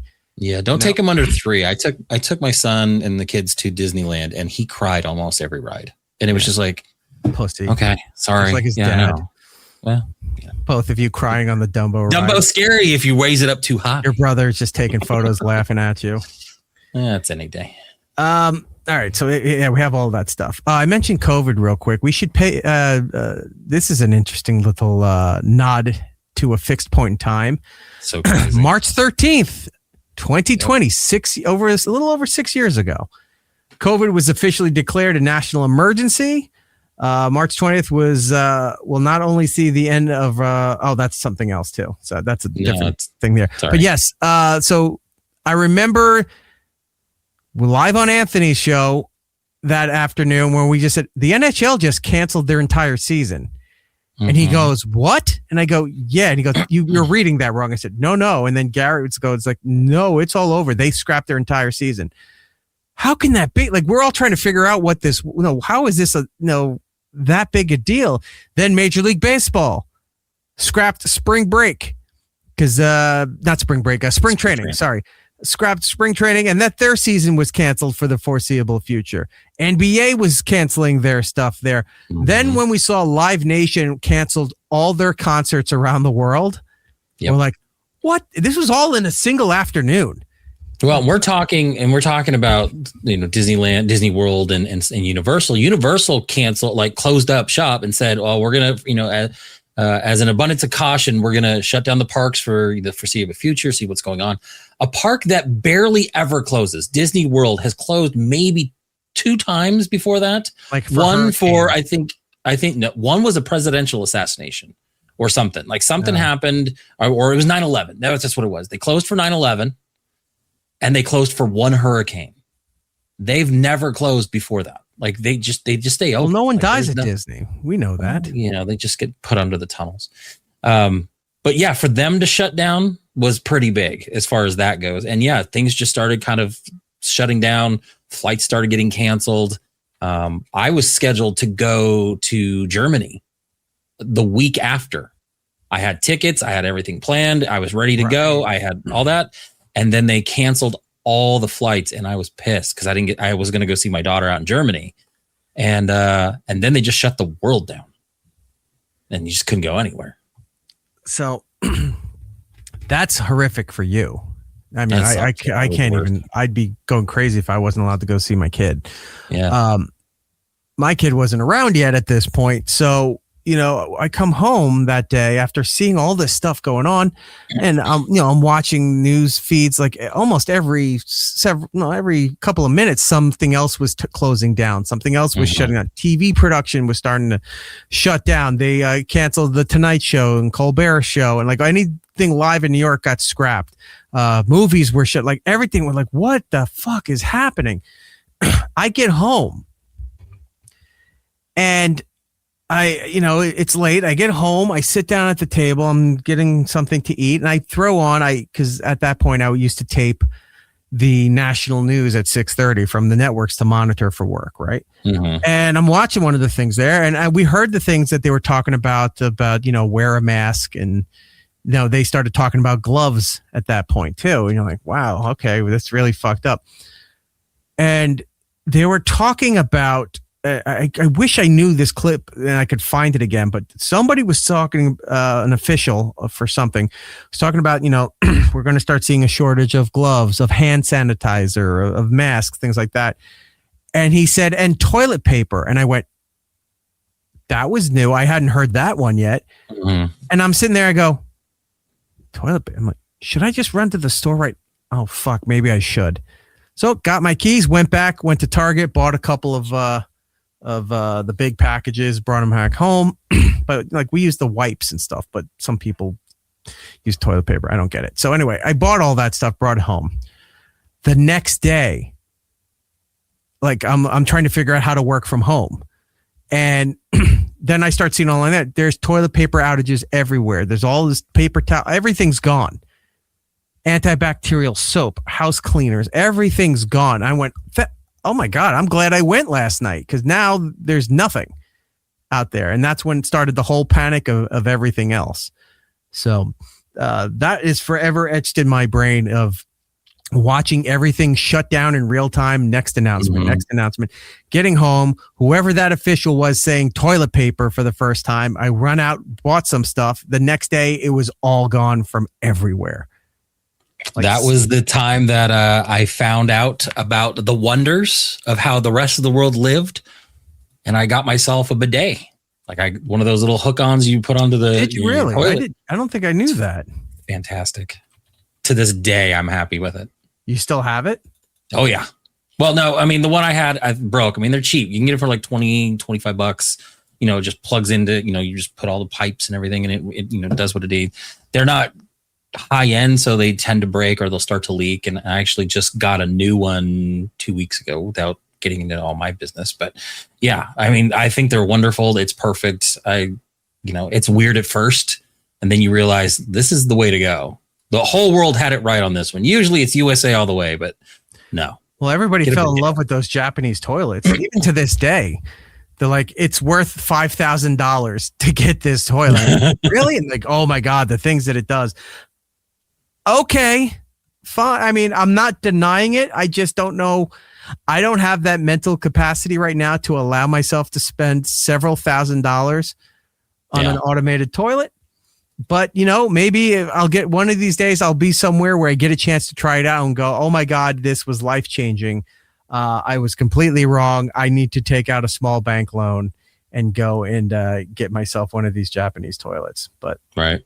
Fantastic that it works. They're all warm. You're like, ooh. Do the kids use it or do they just like... No, they hate it.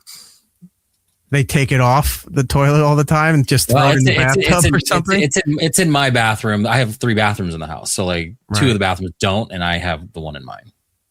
So it's wonderful though. It's great. And well, you don't have to like use it. Like you can, you do your business without having to flip it on. It's like a little dial and you can turn it up and down. And the only downside is these little cheapy ones, the little $20 ones. They're not like, you don't pump in warm water. So like, dead of winter and you forget that you're doing that, and it's nice little, shot of cold water. Oh, it'll wake you right up. Yeah, I'm looking through my pandemic folder, and it's just a bunch of. I remember I had to go like 5.5 months without a haircut because there was no place open to get a fucking haircut around here, and my hair was just all over the place. I'm wearing headbands because I can't control what my hair is doing. And I'm not going to put it back into a ponytail or slick it back or like anything like. Let me see if I can figure out how to. Well, and we've talked about this a couple times. As devastating as all of it was, and hard to deal with, whether you believe certain things or not. Erik and I believe it was the best time of our lives because we didn't go anywhere. Christmases were canceled. I didn't have to, host a, Thanksgiving. Everyone stayed in their own home, and we just talked. That's actually nobody on the highways. You want to talk about anniversary? This is around the anniversary where you and I actually officially met. We were all on Discord. Heather had brought me onto the Discord with you and Giddles, and we were just all hanging out and playing games.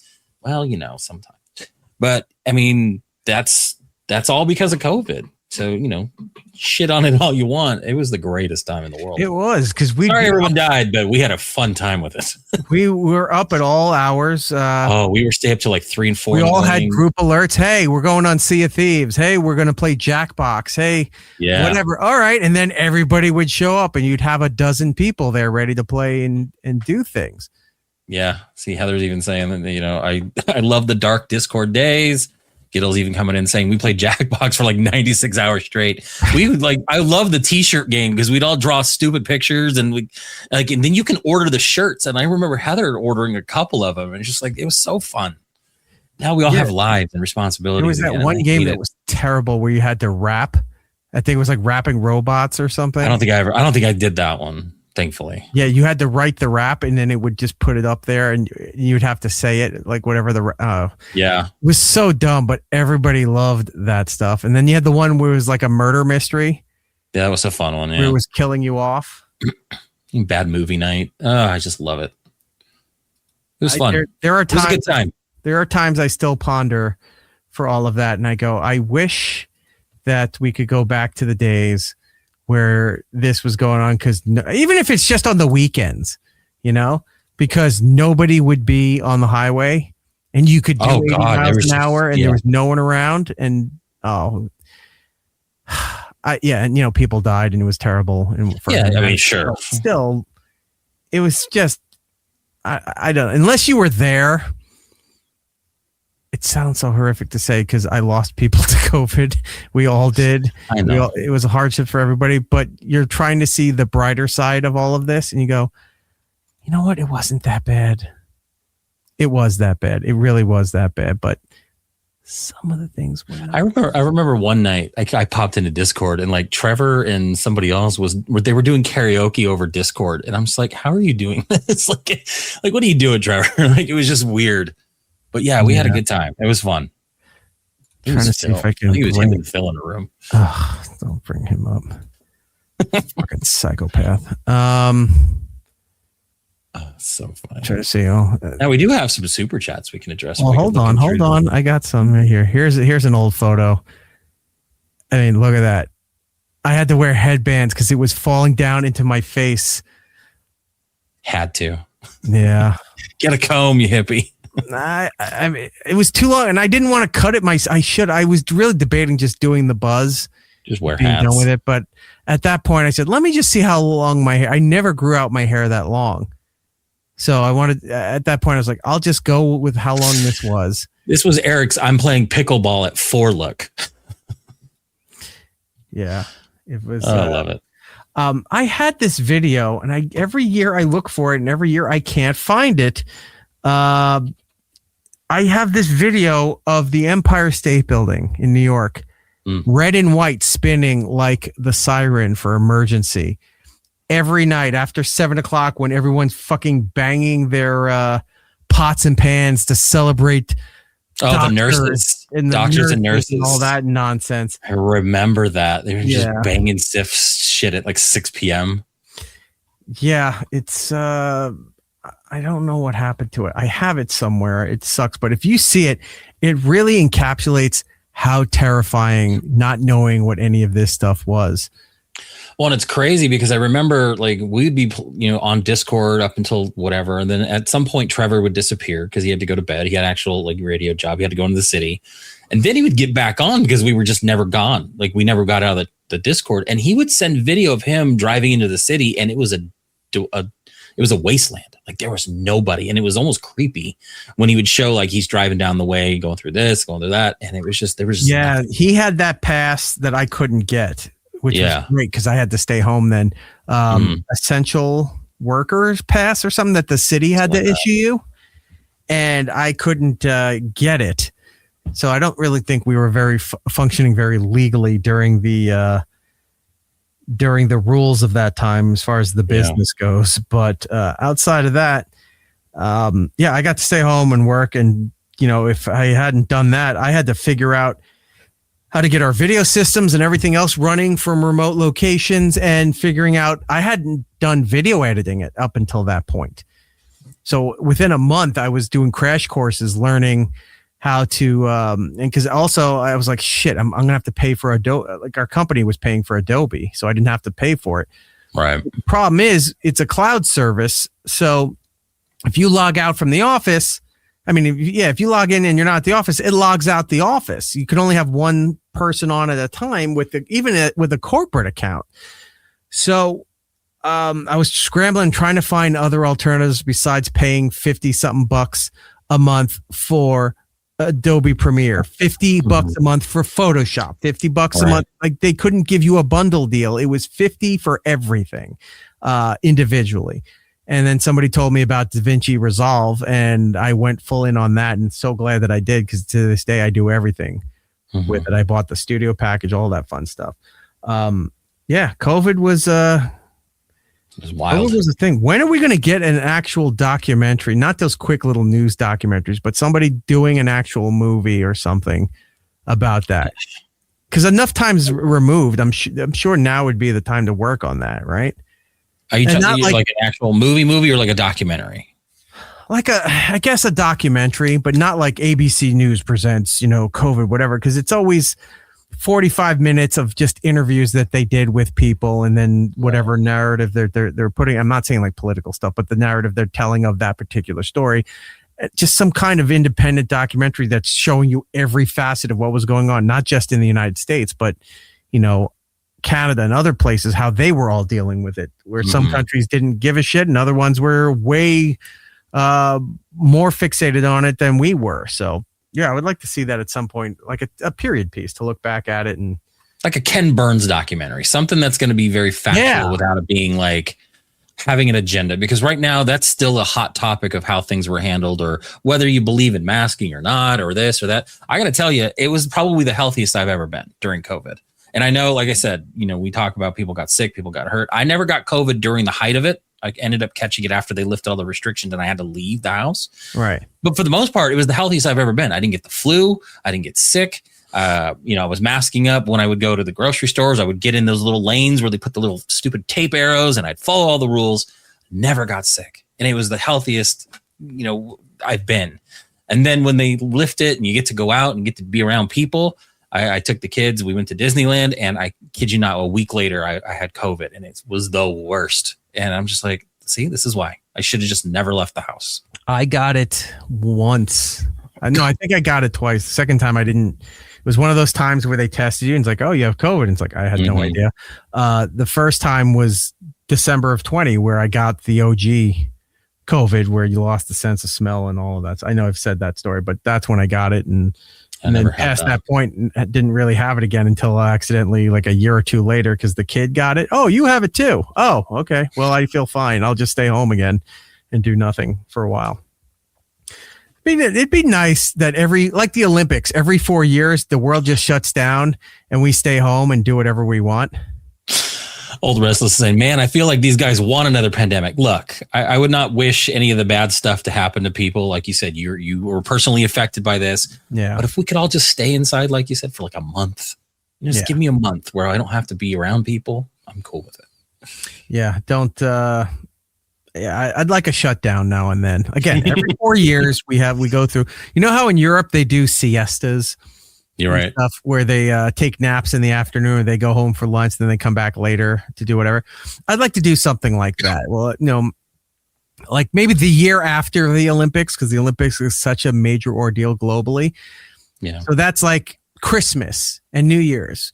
And then, after that, it's just a letdown for the next several months because there's nothing really to do to celebrate. Let's skip January. Yeah, exactly. Yeah. So it's like, all right. So when's the next Olympics? 28. All right. So 2028 Olympics, big ordeal. United States is hosting it. World comes around, big, whatever.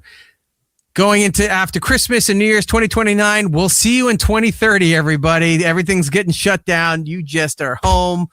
I'm streaming ridiculous fucking indie games on Steam like I do. It'll be a good time. Such a good time. Woodpit is saying is that, he didn't get sick for 2 or 3 years. Yeah, it was just great because you weren't around people spreading stuff around. Yeah. It was nice. COVID really didn't do much to me, but now I have a kid going to elementary school every third week or something. I'm getting something from them. Rob's right. Now we both get a cold and a cough for 7 months straight. Yeah. I've been sick since Christmas and it's March. I found my COVID card. I still have it like on the fridge or something. It was in my sock drawer. I guess I didn't know where to put it, so I just threw it in there.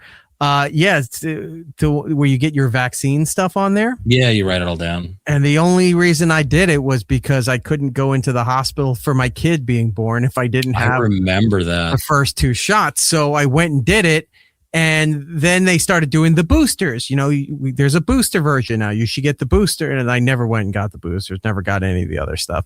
But I found that card there because I had to have that card scanned in to the Clear app. Right.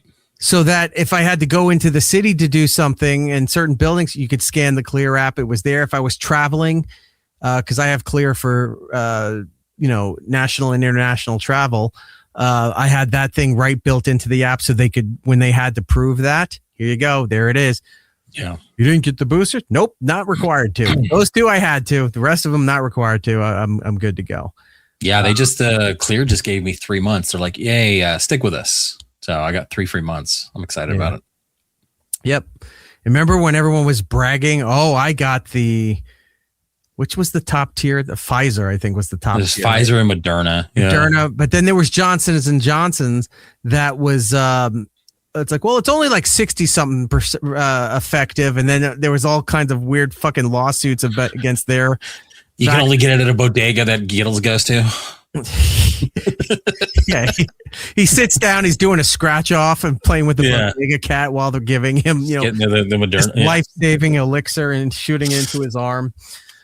Well, glad we're done with all of that. We don't have to worry about that anymore. I'm still going to push for every 4 years we take off. And it's right after the Olympics because it makes sense. The Olympics goes right into the holidays. You're riding high with a lot of stuff to do. And the big crash point, New Year's Day. Well, now you're off for the next year. We'll see you in 2030. Maybe that could be the show title too. We'll see you in 2030. Oh, that's so funny. All right. Moving on. I don't usually do much political stuff, but this is funny just because of where it started to where it's at. Do you know who the governor of New York State is? Yeah. What is it? Governor, it's not Hockley, is it? It's close. Kathy Hochul. Hochul is her name, right? So I'm thinking of the old referee from the NFL is Hockley. See, that's news to me. I don't know. You go pretty deep. Two different worlds, man. Right. Exactly. So, Doodles, the Johnson & Johnson vaccine was just a high five. Yeah, they rubbed their hand in like the what was it, the hand sanitizer, and they just high five you and good luck. They high five you. They put a sticker on your card and hand you a dumb lollipop on your way out. It's like, oh, I'm getting the vaccine again. This is your third time. But it was already unwrapped, so there's a good chance you got COVID when you. I'm getting the root beer lollipop this time. Mystery flavor for me, sir. Anyway, so Kathy Hochul, governor of the state of New York, they're going through a lot of issues at the moment. Yeah. So you know what Politico is, right? Yes. Okay. So I guess they were having some kind of conference or at least live interview setting where they had her on. And she was talking about some of the programs that New York State's looking to do and where the funding is coming from this and some of the hardships they're having for getting the funding for all of this stuff. Now, Kathy Hochul, pretty polarizing figure, and not because of her policies, just who she clashes with all the time. She has a clash with the president, but who doesn't at this point? She has a clash with the current mayor of New York City. And he's fighting with Mom Donnie. I would think they would be a little bit more aligned. No, they had a big clash and stuff. Like she was not supporting him as they were getting down to the election, and I don't even think she supported him after he was elected. I think she said, "Oh well, good luck to you. We'll see if we can get things done." And she's had other clashes with other governors and things. So she's a controversial figure. But the problem is, you don't really know what the controversy is around her. She's just involved in a lot of shit. But like, you hear her name, and that's it. It's almost like, what do you do here? It's like the Bobs in Office Space. Could you tell us what it is you do here? So she's on this Politico interview live stage thing. And she's talking about some of the things that need to get funding.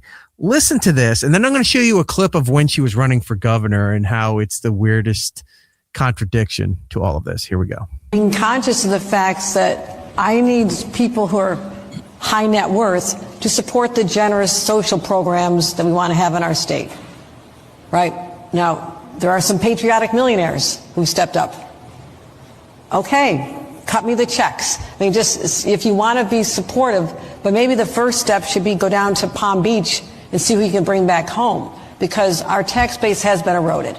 So I philosophically don't have a problem. It is like I have to look at the fact that we are in competition with other states who have less of a tax burden on their corporations and their individuals. And I would say remote work changed everything. There were people who could only work in an office in Manhattan or work in New York State, and they were captives to our state. They were going to stay. That's not good to say they were captives to our state. We were holding them hostage and they found a way out. Yeah, we were forcing them to work in offices in New York City so that they would have to pay taxes. You don't look, there's ways of we all know what it is. We're not dumb, but there's ways of sugarcoating this better and not saying they were all captives of the state so that they would pay taxes into our system. Now, has she thought of using the New York State official invisible bubble to go get them to bring them back to the island? That's a deep cut. The fucking from the prisoner? From the prisoner? The big I forgot the noise that it made. It was like a hum, right? It was like an electric hum. That. Yeah. Oh, restless, captive and forced to pay tax. Yeah. There were such better ways for her to word this. That's not the case. I mean, Wall Street, businesses looking at Texas, they're not going there because they have a nicer governor. I know that for sure. But they're going there because of the tax rate. We have to be smart about this. But we can fund what we want to fund with what we already are taking in. All right. So the point, one, it was the captives thing, because I was like, oh my God, that sounds terrible. But two, she's talking about, well, maybe we can go down to Palm Beach and bring these people back home so that these millionaires, billionaires can pay back into our what did she say? Our generous social care programs or something like that. Okay. You can't go and hey, I know you moved out of here 6 years ago, but we need you to come back to pay. It doesn't work like that. It's like leaving a job and then they call you up well after that. It's like, hey, we still need your help with some. I haven't worked there in years. Goodbye. And you hang up the phone. Like the gall that you would ask this. Now, let me show you the one of the things she said in her campaigns running for governor. And we're here to say that the era of Trump and Zeldin and Molinaro, just jump on a bus and head down to Florida where you belong, okay? Get out of town. Get out of town. Because you don't represent our values. You are not New Yorkers. But maybe okay. Now, I had this sent to me, not just, that is pretty conservative people, whatever. People that are Democrats, people that, maybe sided with her on a lot of things. Where? They were, and, in the TV and radio business, and they were writing me, and they're like, this is hilarious. Did you see this? No, why? And he goes, she contradicted her campaign stuff. And now she's talking about going down there and dragging these people back because they did what she said. Get out of town. Go back down to Florida. And that was only, what did that say, 4 years ago? Yeah, it's 4 years. And now she's like, we can't fund these programs. We need to go down to Florida and bring them back home. It doesn't work We like did that. what you said. All right, so now you come off weak and pathetic by doing that and then telling everybody, it's like, it was different when we had people who had to come into the office in the city. They were captives, so they had to work here. It's like she has nobody writing her speeches. Or they do, and she ignored everybody around her that's telling her, don't say things like this. Now, Noodles has a good title for our campaign to get more subscriptions. Get out of town, believe your money. Yeah. Well, we have a tier on there. It says, no, money down, which means you need to pay for this stuff. But all right, now I'm bringing it up because obviously, New York's got a lot of attention. But imagine say Newsom said this. Right? Any state that people actually would give a shit about in the news, right? Mm-hmm. We ran all the tech billionaires out of there. Silicon Valley would say, well, we have all these programs and we got to rebuild Malibu and the Palisades and stuff. So we're going to go down to Austin, Texas and try to get those billionaires to come back in here to help. That's how crazy you sound. And I was just like, wow, you don't really see faux pas like that. I don't even know if that is a faux pas. That's just dumb. That you just see something so stupidly thought out that it was just like, well, we'll just go down to Florida and bring them back so they can pay for all these things. Well, you just told them 4 years ago, we don't like you. You're not our, you're not in our, what did she say? Not our kind, or not our, I don't know, the spirit of New Yorkers. You're not like us. Get on a bus, get out of here. They did.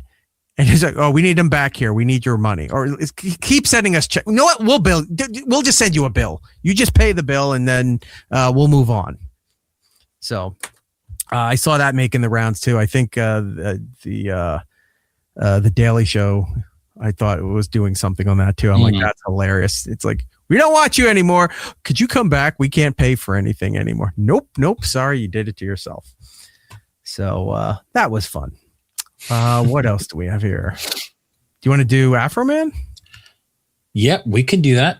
Okay. Do you want to hit these super chats real quick? Oh, yeah. I didn't see that. Hold on. Let me clear that out. Let me go over to the super chat, see where we're at. Here we go. Noodles is telling Heather to shut up for some reason. I must have missed where it was. But $5 is $5, and we will take it. Thank you very much, sir. Your money is very much appreciated. Old Restless, $2. Are you going to see Project Hail Mary this weekend? I want to. I don't think I have any fucking time to do it. I really want to go see it. Brody reached out to me. Okay. And he was like, hey, I think I'm going to go see this movie. This looks up your alley. Do you want to go? And I was like, I don't think I can. And he's like, what? You have no interest in it? I'm hearing good reviews. I go, no, it's exactly something. I love space sci-fi kind of stuff, whether it's good or bad. I like, in fact, on the, one day I'll promote the other radio show, but we were talking about this movie and I said, I'm the one who even liked 2010, the year we made contact, which everyone hates. You were the guy? I like the guy was in that one. One, Roy Schreider is in the movie. Fantastic actor. Two, MacGyver's boss, Dana Elcar. Oh God, I know. Is there. Peter Thornton from MacGyver. He's in that movie. Yeah, I watched that movie as a kid. I was always fascinated. But I like sci-fi movies that are space sci-fi movies. Even if they're space horror movies. Good or bad, I'll watch them. Because I'm the same way. I'm the same way. I'm the same one that went to the theater to go see Mission to Mars and then went right to go see Red Planet with Val Kilmer. Like I'll watch any of both of those movies. Which is the one with the face? Is that that is Mission to Mars, and that is Gary Sinise. Yes, I love that movie. Yeah, it's great. So much. Polar opposite movies, but I loved them. It's so. And Tim Robbins is in that movie, right? I believe he is in that one. Yeah, he's in Mission to Mars. Mission to Mars. Yes. No. Gary Sinise is Mission to Mars with that blonde guy who was on a TV show once, and who is the black guy that's in that movie too? Oof. I forget. He's got billing on there as well. I'm forgetting. And then Red Planet was the one with Val Kilmer, right? Mm-hmm. Yeah. Is that the one where it ends where he just goes into orbit and that's how he... Well, it gets off Mars and then he's in the shower with Trinity from I thought that's the one where he just went into orbit and smashed his visor so he could just float out into the rotation of space or something. No. Mission to Red Planet is the one where they bring that robot onto the planet, and then they find out that the terraforming that they were doing wasn't working, and then the robot gets messed up. So now the robot's hunting them, and it's like a robot dog, kind of like those Boston Dynamics type things. And then it turns out like there was these bugs on Mars that were eating the algae and creating atmosphere so they could breathe. It's a whole thing. It's terrible, but it's I love watching it. I love watching that movie. But yeah, what's her name? Trinity's in it. Oh, Don Cheadle is the one in Mission to Mars. That's who I was thinking of. Thank you. Yeah, but Red Planet had Carrie-Anne Moss, who's Trinity, Val Kilmer, and Tom Sizemore. Yeah, he's the other one in there. I may have to go back and watch those movies too. Red Planet's a good one. Yeah, I love both of those. But yeah, I want to go see Project Hail Mary. I just don't know when. Between construction and everything else going on, everything's all in disarray. And dude, today I'll tell you real quick, and then I'll let me get to the rest of the super chats, and then I'll tell you what else happened today. So thank you, Old Restless. I do appreciate it. And I'll try to see it before this. J-Fi will call you in the chat. $10. Thank you very much, sir. Very kind of you. Eric, did you finish your time travel script? I did, and it's already been optioned years ago, and it's no longer my ownership, so I don't know what they're doing with that. So it is, as the British say, and it's a term I learned not too long ago, and I like it, done and dusted. I've never heard that term until I was watching. Oh, I thought you were going to say the C word. I was like, well, good for you. But I guess that's the other British word I like. Okay. Yes, just a bunch of cunts, but that's the other show. No, the done and dusted thing. There's this British guy who debunks flat Earth people, and he always said, he goes, well, there's another episode done and dusted. I will see you next time. Like, he's so proper and precise with that, with his facts and the way he speaks. He's very elegant, and I'm like, I like that term, done and dusted. So I will use it where appropriate. What was I going to tell you? Shit, there was some. Oh, today has been a day of it wasn't a disaster, but if any kind of inconvenience could have happened today, it did. Okay.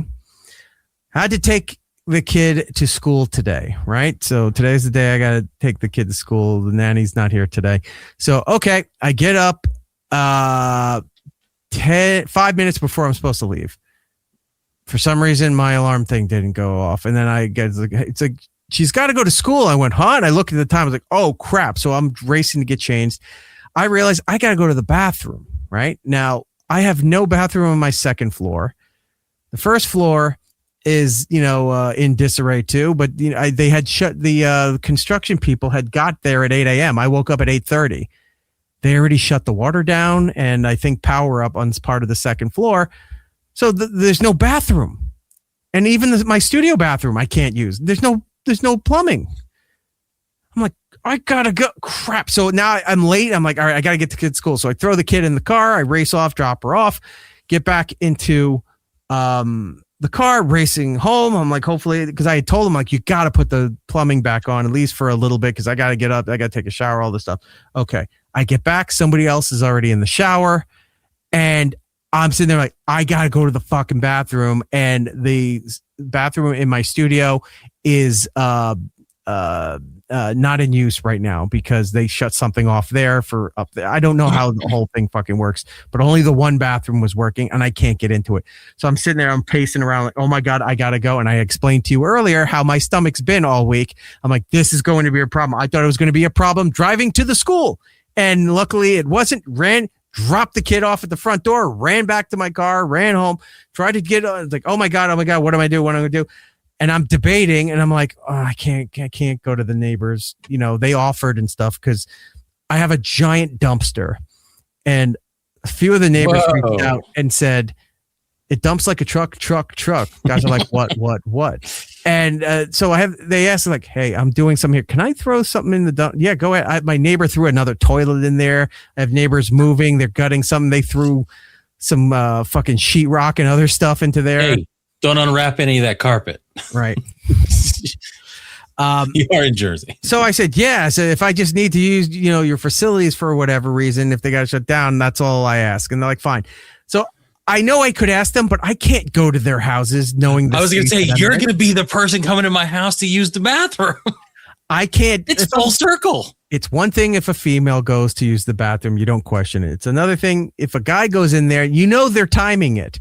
Because you go in there, but you got to be out in like 30 seconds, minute tops, right? Because you're peeing, washing your hands, you're cleaning up, and then you leave it as you found it. I can't do that. I'm paced back and forth. My stomach's killing. I'm like, what am I going to do? What am I going to do? Now I'm debating, where can I go? Can I go to no, you can't go to Starbucks. You got to buy something because they won't let you into the bathroom. I'm going to go there. I'm like, no, I don't like the bathroom at Dunkin' Donuts. I'm not going there. I'm trying to figure out in my head. I'm Target, man. I'm losing my mind. I'm like, what did you say? Target? Target. That was on my list. I was like, Target in the supermarket that's near me. I'm like, I got to go to one of these places. Right as I'm like, I'm going to see if I can wait. I'm sitting there like this, like pressing into my eyes. And I'm just like, can I do this? Can I do this? I'm waiting. Okay, fine. I'm going to go. And I go to get my keys and everything. The door opens up. Oh, hi. Bathroom's right. And I just grab the arm of her and I yank her out of there. What? And yeah, it was a physical altercation. I grabbed the arm and pulled out of there, went in and kick slammed the door and, did what I had to do. It came out later. What the fuck was that all about? I told you, nobody woke me up. It was late. I said I had to go to the bathroom. All the plumbing was off. I ran back here. You're in the like this was a whole thing. And I'm like, why are you screaming at me? I go, I'm not screaming at you. I'm mad at the situation. I'm mad at this whole chain of events. Like, people don't understand sometimes. You can be pissed off and yelling and whatever. You're not meeting that person. You're not. You just need to get it out of you. Like, yeah, I'm explaining the whole situation. I wasn't even going to talk about it. You asked me. So now we're going through all of this stuff here. And I had to say a few times, I go, I apologize. This is not, towards you or anybody else here. I'm just pissed off at the situation. This situation fucked everything up. And I'm in a lot of pain and all this stuff. So all this happens. So that happens. Throughout the day, I'm sitting, editing and doing some stuff. I'm looking online. I'm getting fucking pop-ups on my screen that Fortnite just updated because they just did the new season loaded. Boom, I get a thing from Steam. So Sea of Thieves just updated. Bimp, the game just updated. I'm like, oh, everything's happening today. There's a lot going on. So now I'm killing time while videos are mixing down. I'm in the Fortnite thing. You got to pick your battle. I had to get a new battle pass. By the way, I found a little sub game in Fortnite that just fucking racks your XP like crazy. Yeah, I've seen a lot of those. I went from 170 to 194. And at the point I was like, I was so dead tired. It was 2:00 in the morning. I go, I don't even care about the rest of the fucking alternate versions of that lion surfer figure. Like, I'm not completing this thing. I don't care. I went to bed. So I'm going through there doing the updates and that kind of stuff. I go to use the bathroom again and I go to flush. Toilet doesn't flush. I'm like, oh, fuck. So I'm thinking, the little chain came off the handle for the bob thing. Nope, it's all there. They turned the water off again. Didn't tell me. So I'm like, do you know how long it's going to be? Well, as soon as we're done up here, because it's one, they're rerouting stuff in a bathroom, but they're also redoing the lines for the baseboard heating.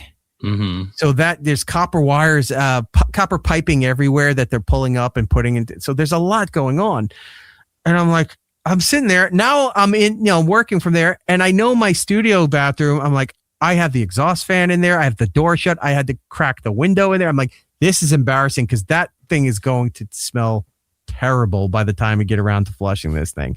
And lo and behold, it was really fucking disgusting that I was gagging at it. I was like, this is what is going on with my life today. Now I got to go and take the kid. I got to meet up with the nanny to pick up the kid for, we meet at the dancing school. So I get there early to dancing. I'm like, this is great. I had just shot that video of stuff for the Johnsonville Dr Pepper thing. And I'm like, because I was part of the deal. I said, all right, I'll put that up. Kid's got an hour-long dance class, so I can sit there with all the other moms who are just talking about nonsense. I put my headphones in. I can edit. I don't have my drink with me. I have not eaten today, so the little snack I brought with me, I left that on the counter, and along with my headphones.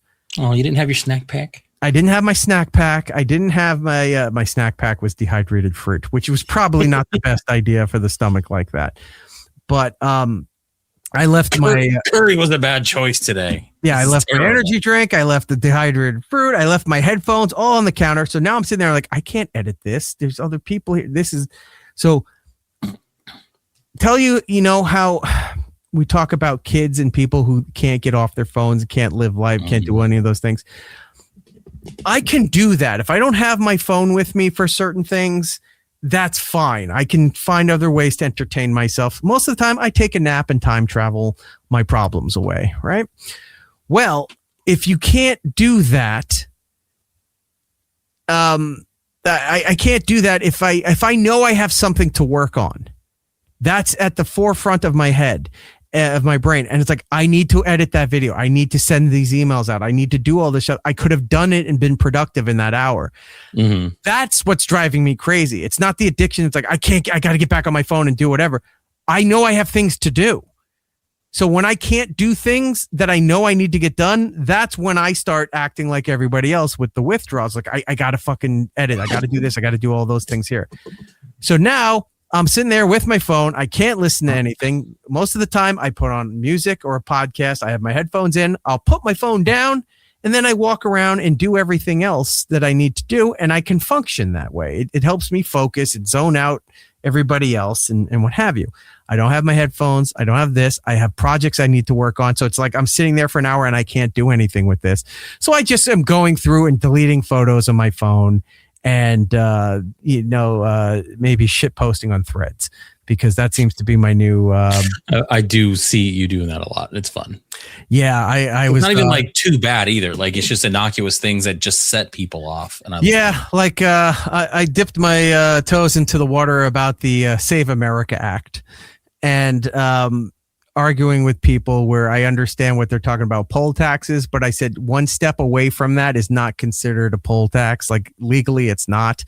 So I'm talking with them for a while, and then I back out. You know, I go in a little bit and then back out, and then once in a while you get people on that app are fucking crazy. It's the worst of people from any demographic, any walk of life, any political, religious, whatever faction that you're a part of, from every platform is on Threads. I was going to say there's X or Twitter, which became more right-leaning, crazy stuff, everything, whatever. Right. That's what I see a lot of.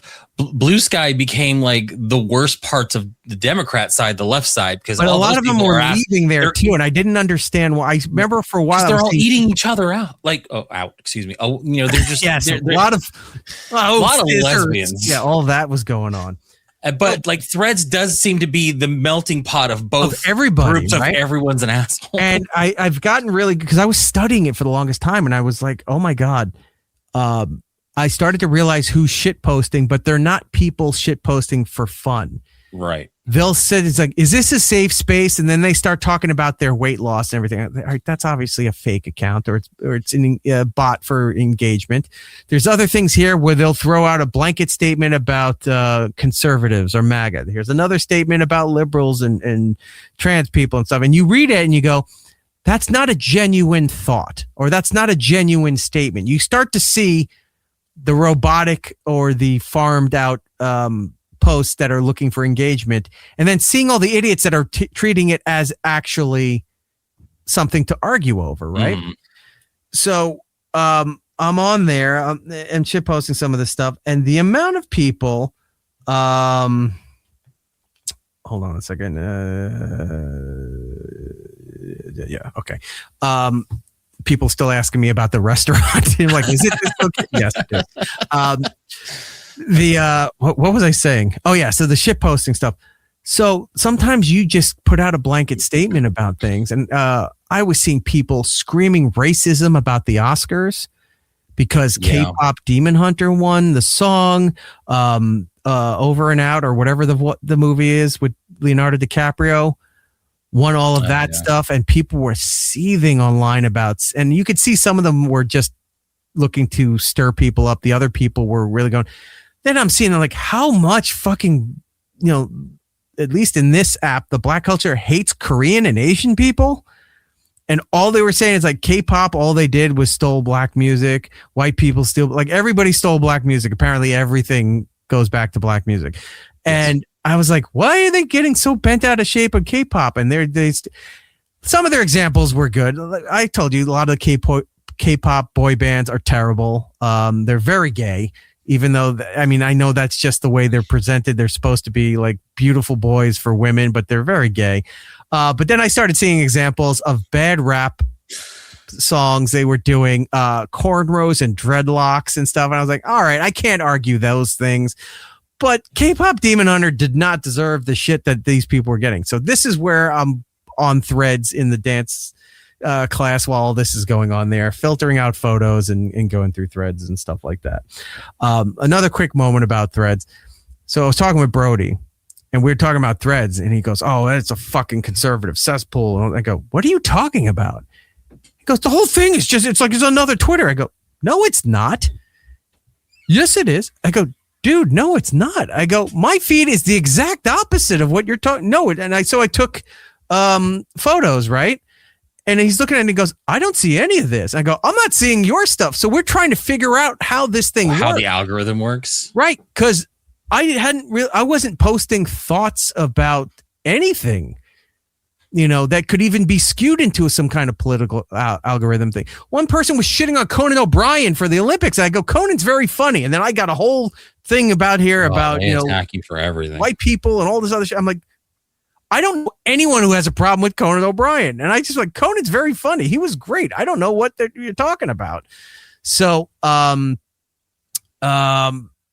yeah, so I'm showing him this and he's showing me stuff and he goes, why doesn't mine look like yours? I go, I don't know how this works. We started to realize we're laughing about it now. I go, I don't know where they're pulling from to give me this. I don't know where they're pulling for you to give you that. none of it made any sense. And I was telling him my thoughts on that. And he goes, you know what? You might be right. And he goes, I think this is just the worst of everybody from all the platforms. And I go, yeah, that's what I said with Jordan. And that's what we were talking about. It's like everybody's thing is completely different, I guess. Mm-hmm. You know, at least when you go into Twitter, you can get an idea based on the news posts and you know, a lot of the opinion pieces that are trending. You can see where it's going. Same thing with Blue Sky. As you said, you can see where you're like, all right, this is more of a liberal leaning platform. Twitter is, you know, is more of, you know, extreme or just at least at minimum conservative with their points of view and things like that. I don't even know if Snapchat is a thing, if people are even using them. I don't even hear kids talk about Snapchat anymore. No. TikTok, people are getting upset because they think if any of their videos are not getting hits. I'm seeing more videos about people screaming that their stuff's being suppressed by TikTok than I am seeing content of whatever they're talking about on TikTok. But yeah, Thread seems to be like Thunderdome, if you will, Mad Max territory. Whoever survived the other platforms and lived to make it to today are all on Threads.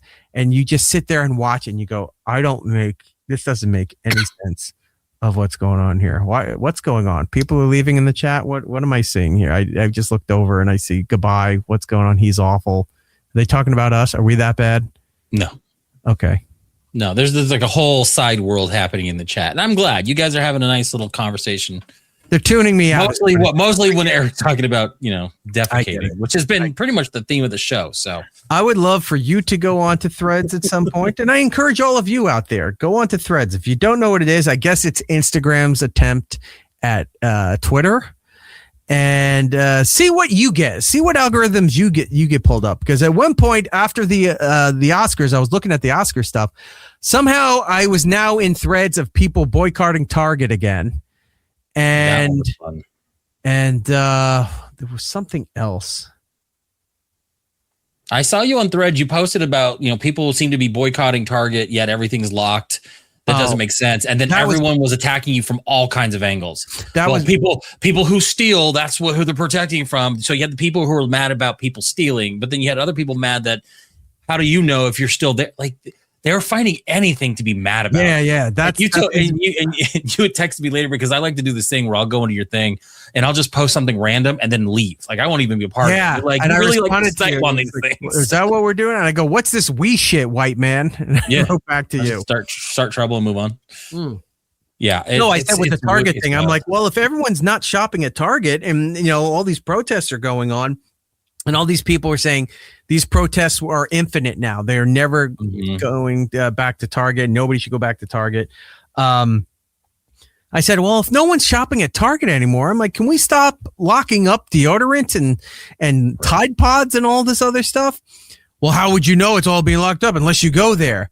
And I just keep posting that meme of De Niro in, I think it's Analyze This.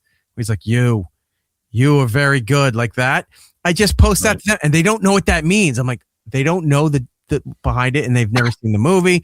This is even better because I'm telling you face to face that I'm fucking with you all, and they still don't understand that I'm fucking with you all by all of that. But I was just saying, well, if the people who aren't shopping there anymore, then we don't need the security things. It was, you know, what I was going for. It was just to enrage people, and it did, but in the wrong direction. Like none of them understood what I'm saying. Well, how do you know this stuff still is all being put behind security unless you're still shopping there? There's no way to respond. Like, I didn't say I was boycotting it, and that's the point they're missing. It's like you're not saying I'm boycotting. You just said people are boycotting. Why do we do this? And they're like mad that you were talking about it. Yeah, it's like you guys are so stupid. Yeah. So I did that and then went and picked up my order at Target and then went to Starbucks. Apparently, because Starbucks is on there's a whole problematic list of companies that you should be boycotting. Walmart, Amazon, Target, Starbucks, Chick-fil-A, like the list goes on. There were some companies on there that I wasn't even aware had any kind of issue because we all knew the Chick-fil-A stuff. And I think everyone either refuses to go there and you know, and that's fine if that's what they believe. And other people just either didn't give a shit or said, I don't care. The chicken's good. I don't give a shit what they're I donate to other causes to balance out my life because their chicken's too good to boycott it. Yeah. Yeah. So, there was so much outrage over the Oscars that brought me into the Target thing, that brought me into this other thing. And I go, I'm not even doing anything. They're just taking me through this world of outrage in every direction. Right. So yeah, if you really want to hurt your brain, I could say it's like this. 2001: A Space Odyssey. You know the part where Dave is tripping out and you're seeing the lights and everything, patterns going around it? That's what Threads is like. Hop in there and just read whatever random thing they put in front of you and you just go, what is going on here? Oh my God, everyone's just insane about everything. So go and have fun. I highly suggest it. Don't go too deep into the ocean, but paddle around a little bit. When you start to feel the undertow, means it's time to get out and go and enjoy the rest of your day. All right, moving on. Afroman. Oh, so funny. Yeah. Want to explain to everybody what's been going on with the Afroman? So Afroman was in a lawsuit because back in 2022, officers broke down in his door as part of a drug and kidnapping investigation. They raided his house. All kinds of stuff happened, and nothing ever happened. No charges. Nothing happened. He had cameras set up in his house. He had Ring Cam and all this stuff. So at one point, he created a song called Lemon Pound Cake, which I guess was inspired by the deputies eyeing a lemon pound cake in his kitchen, while another video was talking about how the officers, had personal and sexual transgressions and all this stuff. Basically, because they fucked with him, he decided to get back at him. Well, because nothing ever happened, he did all this, and now the officers were suing him for defamation and all this stuff. So they had just concluded, I think it was a 3-day trial this week. So that is kind of what brings us to what happened today, or within the last day or so. All right. So, all right. As Jordan said, police, under their guise that they had justification to break into his house, destroyed his door, his walls, his property, almost was stealing his lemon pound cake. They were flipping off the Ring Cams and all this stuff. The audacity of what these people are doing. So, so this happens, and then it takes time when you go to file court, especially if you're going against a law enforcement agency or some kind of government office. It takes a long time for the process to happen, get your day in court, and what have you. So the court case started, when did you say? Like a few days ago? It was a 3-day court case. Okay. So like you said, he did the Lemon Pound Cake song, and then he started making some other accusations at this cop because the cop was giving him a lot of shit, especially in public press conferences and in court. So he did a song to the song Glory, Glory, Hallelujah, explaining what was going on with his court case thing here. Let's take a look at this. I seen the corruption of the Adams County cops, stealing money, stealing cake. When they make they traffic stops, first they screw you, then they sue you, play games and dismiss your claims. The proof's on the internet. Afroman will bring it to ya. Afroman is gonna do ya. Afroman is gonna screw ya. My proof's on the internet. Mine eyes have seen informants get busted with felonies. Tell the cops I'm a kidnapper and I sell a lot of keys. Raid my house and then get pissed, cause the dungeon don't exist. My proof's on the internet. Afroman will bring it to ya. You're right, that is a great suit. It's so fantastic. Afroman is gonna screw ya. My proof's on the internet. My gate don't operate and my door is on the floor. My camera's disconnected. Lisa Phillips is up. That's how it ends. And what's great is he wore the suit in court. Like, this is the suit. He every day questions, and he was just wearing it. He's got his aviators on, and just like, fuck. I'm curious. Did he have multiple versions, or did he just wear the same suit for the next? I hope he just has the one. Yeah, because oh my god, if that's, oh man, Heather's saying that's not how it ended. That's how I got it off his Instagram. That's how the video was. I didn't see a second part to it. That's the video he had posted. If there is a second part, we got to find that. Yeah. Because that's a very catchy song and public domain, so he doesn't have to pay for any royalties on that. So that comes out, that causes a problem. Now, then, so as the thing is starting there, he's talking about the cop and starts making a song about the cop, about things the cop said about him. The cop, in turn, is trying to file defamation suit against him because it's like, you're saying my wife fucked this guy and I did this and all that stuff. And then while he's in court, he had to admit to all of that stuff.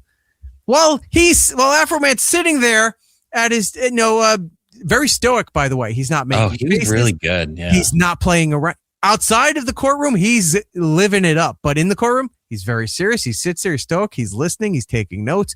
He's an ideal citizen while in the courtroom. So the cop, he was so pissed, saying that because Afroman said, I fucked his wife. And this sent the cop spiraling so much that the cop started admitting to things during this. It's not a deposition at that point when you're in the. If you're in trial, it's not a deposition. A deposition is usually closed doors. Questioning. Sorry. So started admitting to these things. They're like, so did this happen? He's like, what is it? Because he did this. So that bothered you? Yes, it did. And he's sitting there inside all giddy, but he can't show it because he's playing this, to the T. He's correct on all of this stuff. So he puts out a song about the cop. Here it is. Randy Walters is the son of a bitch. This one's my favorite. He's so good. That's why I fucked his wife and got filthy rich. Oh. Yeah.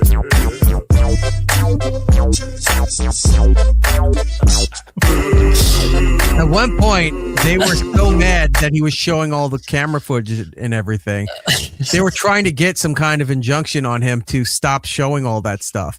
And he's like, nope, it's my footage. I can do whatever I want with it. It's not like he, when you have to, for an arrest or if you get pulled over, you can file for the body cam footage. It takes a little while to do all of that stuff. A warrant and stuff. Yeah, you have to file certain things to get that stuff. This is his footage, his cameras. He could do whatever he wants with it. So the cops are now pissed that he's putting this up everywhere, and they're trying to get everything to take it down. They're trying to strike him. They're trying, through legal channels, and it's all blowing up in their face because they can't do it. Because of this defamation thing, he wound up having to get some money because he was saying he fucked his wife and the guy couldn't prove that the damages and everything that was going on. But Afroman could prove the damages from all this shit going on. So he wound up getting money from that too. Well, and then the cop at one point during the testimony was saying that the reason this was such an issue is that this caused a lot of mental stress. It caused he allowed him to lose his job. He lost his wife. His wife divorced him over this song. And then there was footage of the wife getting questioned, basically saying that's not why I divorced him. No, apparently. And I'm just like, this is going so well for Afroman. Apparently the cop, forced some kind of meth head to go down on him in an interrogation room, and she admitted to it on camera that he did, and that he also admitted that he was forcing sex onto young girls in his jurisdiction. So that's why the wife knew some of this stuff, and that's why it left. So when he came out saying it was because of this video, Stupid said that, and then everything else came out about, he really did all of this shit. This is why he lost his job. This is why his wife left. It had nothing to do with Afroman. He tried to pin it on Afroman. Now back to stimulating him fucking the cop's wife. It's my dough. Stop stealing my dough. Stop stealing my dough. Stop disconnecting my video. Fix my dough. Fix my dough. Stop stealing my dough. Stop stealing my dough. Stop disconnecting my video. Fix my dough. Fix my dough. Stop stealing my dough. This is like a Tim and Erik sketch or something. So funny. My video. But this it's like we're gonna take cop footage, make a music video. Yes. A large jolly black man with an afro wearing an American flag. This is a fat fella skit. Yeah. This is a fat fella skit. Yeah. Oh, it's so good. With that technology. Walker. Super surveillance, courtroom spies. We've got it all. It's like all Law and Order kind of shit. So fun. All right. So anyway, so he goes to court. Throughout the court proceedings, he's starting to realize the judge may be on the take, or at least not on the up and up, right? Where he's starting to realize that the judge seems to be sympathetic for the police department, for the officers, despite the stuff that Afroman's finding out that's now public knowledge. He's putting out on the internet and showing all of this stuff here. The judge isn't happy that he's doing all this stuff, but he can't do anything about it. The police certainly are not happy with how they're being portrayed and all the information that's coming out. They're trying to suppress it and they can't do it because it's all over the internet. Like you said, he's been doing it for a while. Like back in 2023, he was releasing the "Are you going to fix my door?" stuff and showing the footage of them kicking down the door. Like he's been doing this since day one. Yeah, and they can't do anything about it. Nope, can't do a single thing. So now he puts out a video. This isn't a song, but this is him talking about the judge and the way he's. I got to paint the picture here. The way he's describing the names he has for the judge and other people are what Trump does when he makes up names for people, which is what wrestling does. Like you can see the pattern that everyone's learning. Oh, the wrestling promo is the best way to get over in public perception, be it positive or negative, whatever angle you're doing it. Doing it as a wrestling promo is the only way to get anyone's attention with this, right? So he's spitting facts about his case, or he believes facts for his case here, about the judge. The ruling hasn't even come in yet. So it already went to the jury. And they're waiting on once it goes to the jury, the judge can't do anything, right? Yeah, there's really nothing you can do. You just got to wait for them to get done. Now that it went to the jury and they're waiting on that, he decides to put out a video about the judge. If you watch the live stream of the court today, you could clearly see that Judge Jackass Jonathan Help the Police Hines is on the side of the crooked police officers who made the mistake to raid my house for no reason and placed themselves on my video camera, placed themselves in my music career. I like the glasses. I love it. Since he's working in cahoots with the police, the first thing he did was get rid of all my claims. Now, I don't like to play victim, but let's be honest. I'm the victim of some sheriffs. His house is extremely green. It's a green screen's like treasure trove. Like you could take all this footage and just put like, the ocean behind him or something stupid. Well, maybe that's why the house is that color green. Cause you saw the last video, he's just dancing and puts the video in later. So maybe he has an idea. Studio. It's like, I'm going to set it up in the hallway. I'm going to set it up in the living room and just starts doing whatever. He doesn't have to do a setup. He's got a camera. The lights are on. It's automatic built-in green screen.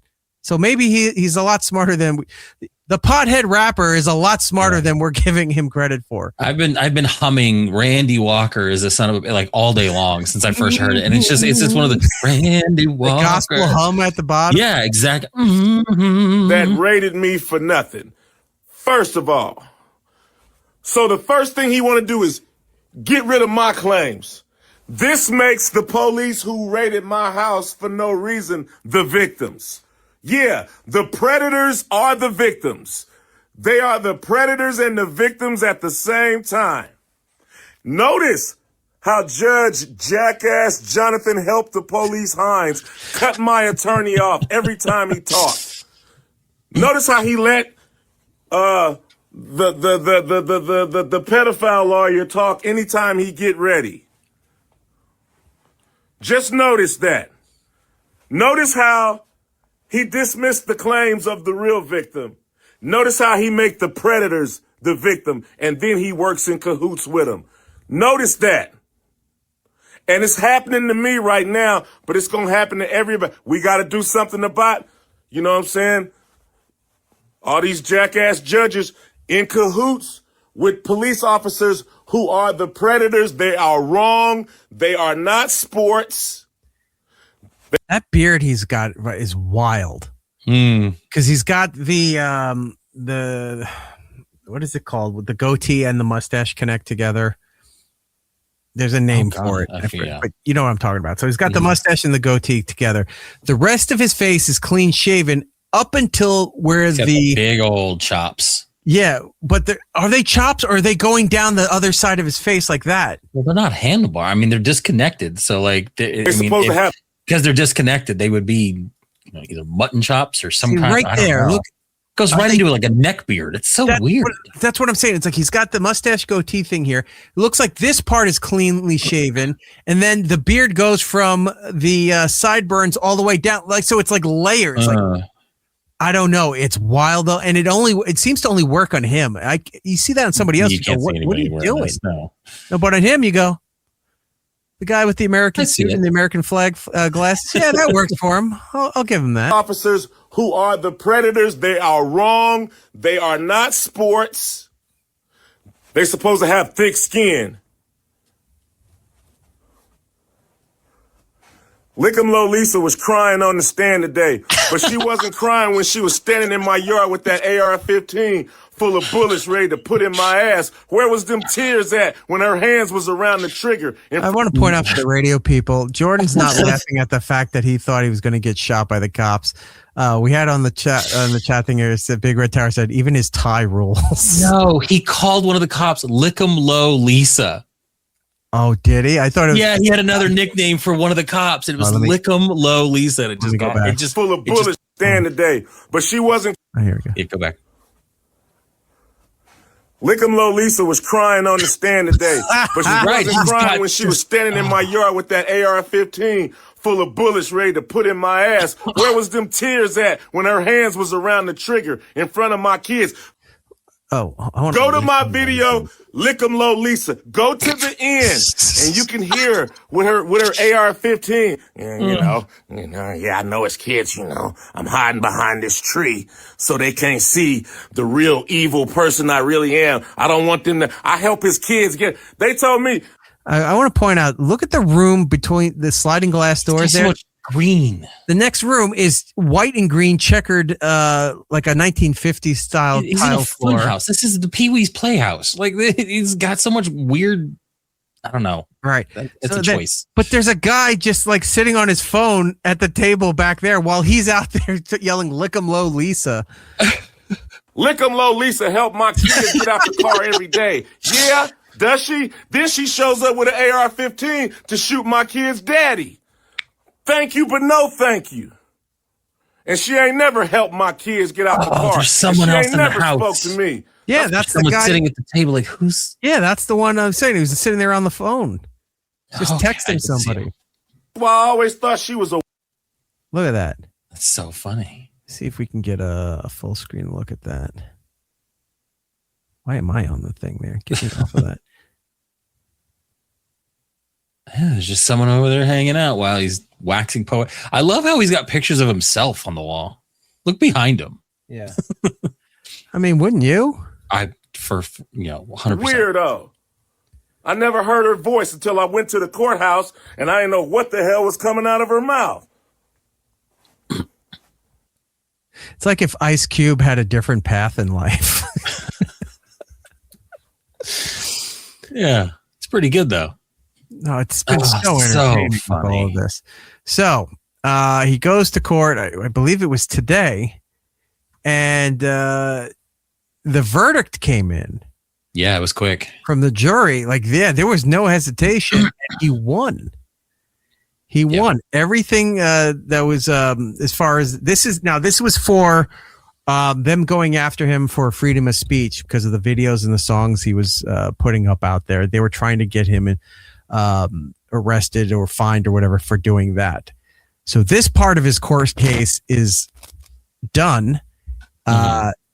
He was vindicated with this, and there's nothing they can do about all this stuff. Now, all that stuff, if it already wasn't submitted to evidence for the other case where he's trying to get money from the police department and this, I don't know if he's going after the state, but at least the police department for that stuff. Anything else going forward, that has to be used in the court case. It's like we submit to. I didn't pull this. There's a clip of the cop there that his lawyer had an iPad and had to play the video in front of him while he was on the stand. So my favorite thing is he was playing the video. So the cop's on the stand, the lawyer's playing the video for the cop, and you see the cop watching it, and he's visibly upset. Like he's upset about the entire thing. Camera pans to Afroman, and Afroman's just vibing. Like me and Giddles were talking about this earlier, and he's just sitting there just vibing to the whole thing. And I'm just like, he's having a great time. Like he knows he's okay. His only defense witness was the ex-wife of the cop that basically said all the cops were watching the video, having a good time with it and laughing. Yeah. That right there sealed it. Like they didn't take it serious until it was time for this. Giddles in the chat saying, bring back MTV Cribs just for his house. Yes. I'd watch it. Fantastic. Heather saying he made millions of dollars off a song, now gets to make each room in his house look like whatever he wants on a whim, and I envy him. I don't I'm with you on that. It's like, I'm bored. I'm just going to spend six figures and turn this into I want it to look like a 1950s diner. Okay, we could do that. I have ideas. It's got to be this neon lime green. What? Yes, everything has to be green and white. All right. Well, and he's in Ohio, so I mean that money is stretching. Like he's got, he's got billions. He's got value and all that. Yeah, exactly. That video where he's singing the proofs on the internet, that's his property. Yeah. And when I was watching that, and I was like, where is he doing this? I looked up. It's his property there. He's got multiple little houses on his property plus his big house.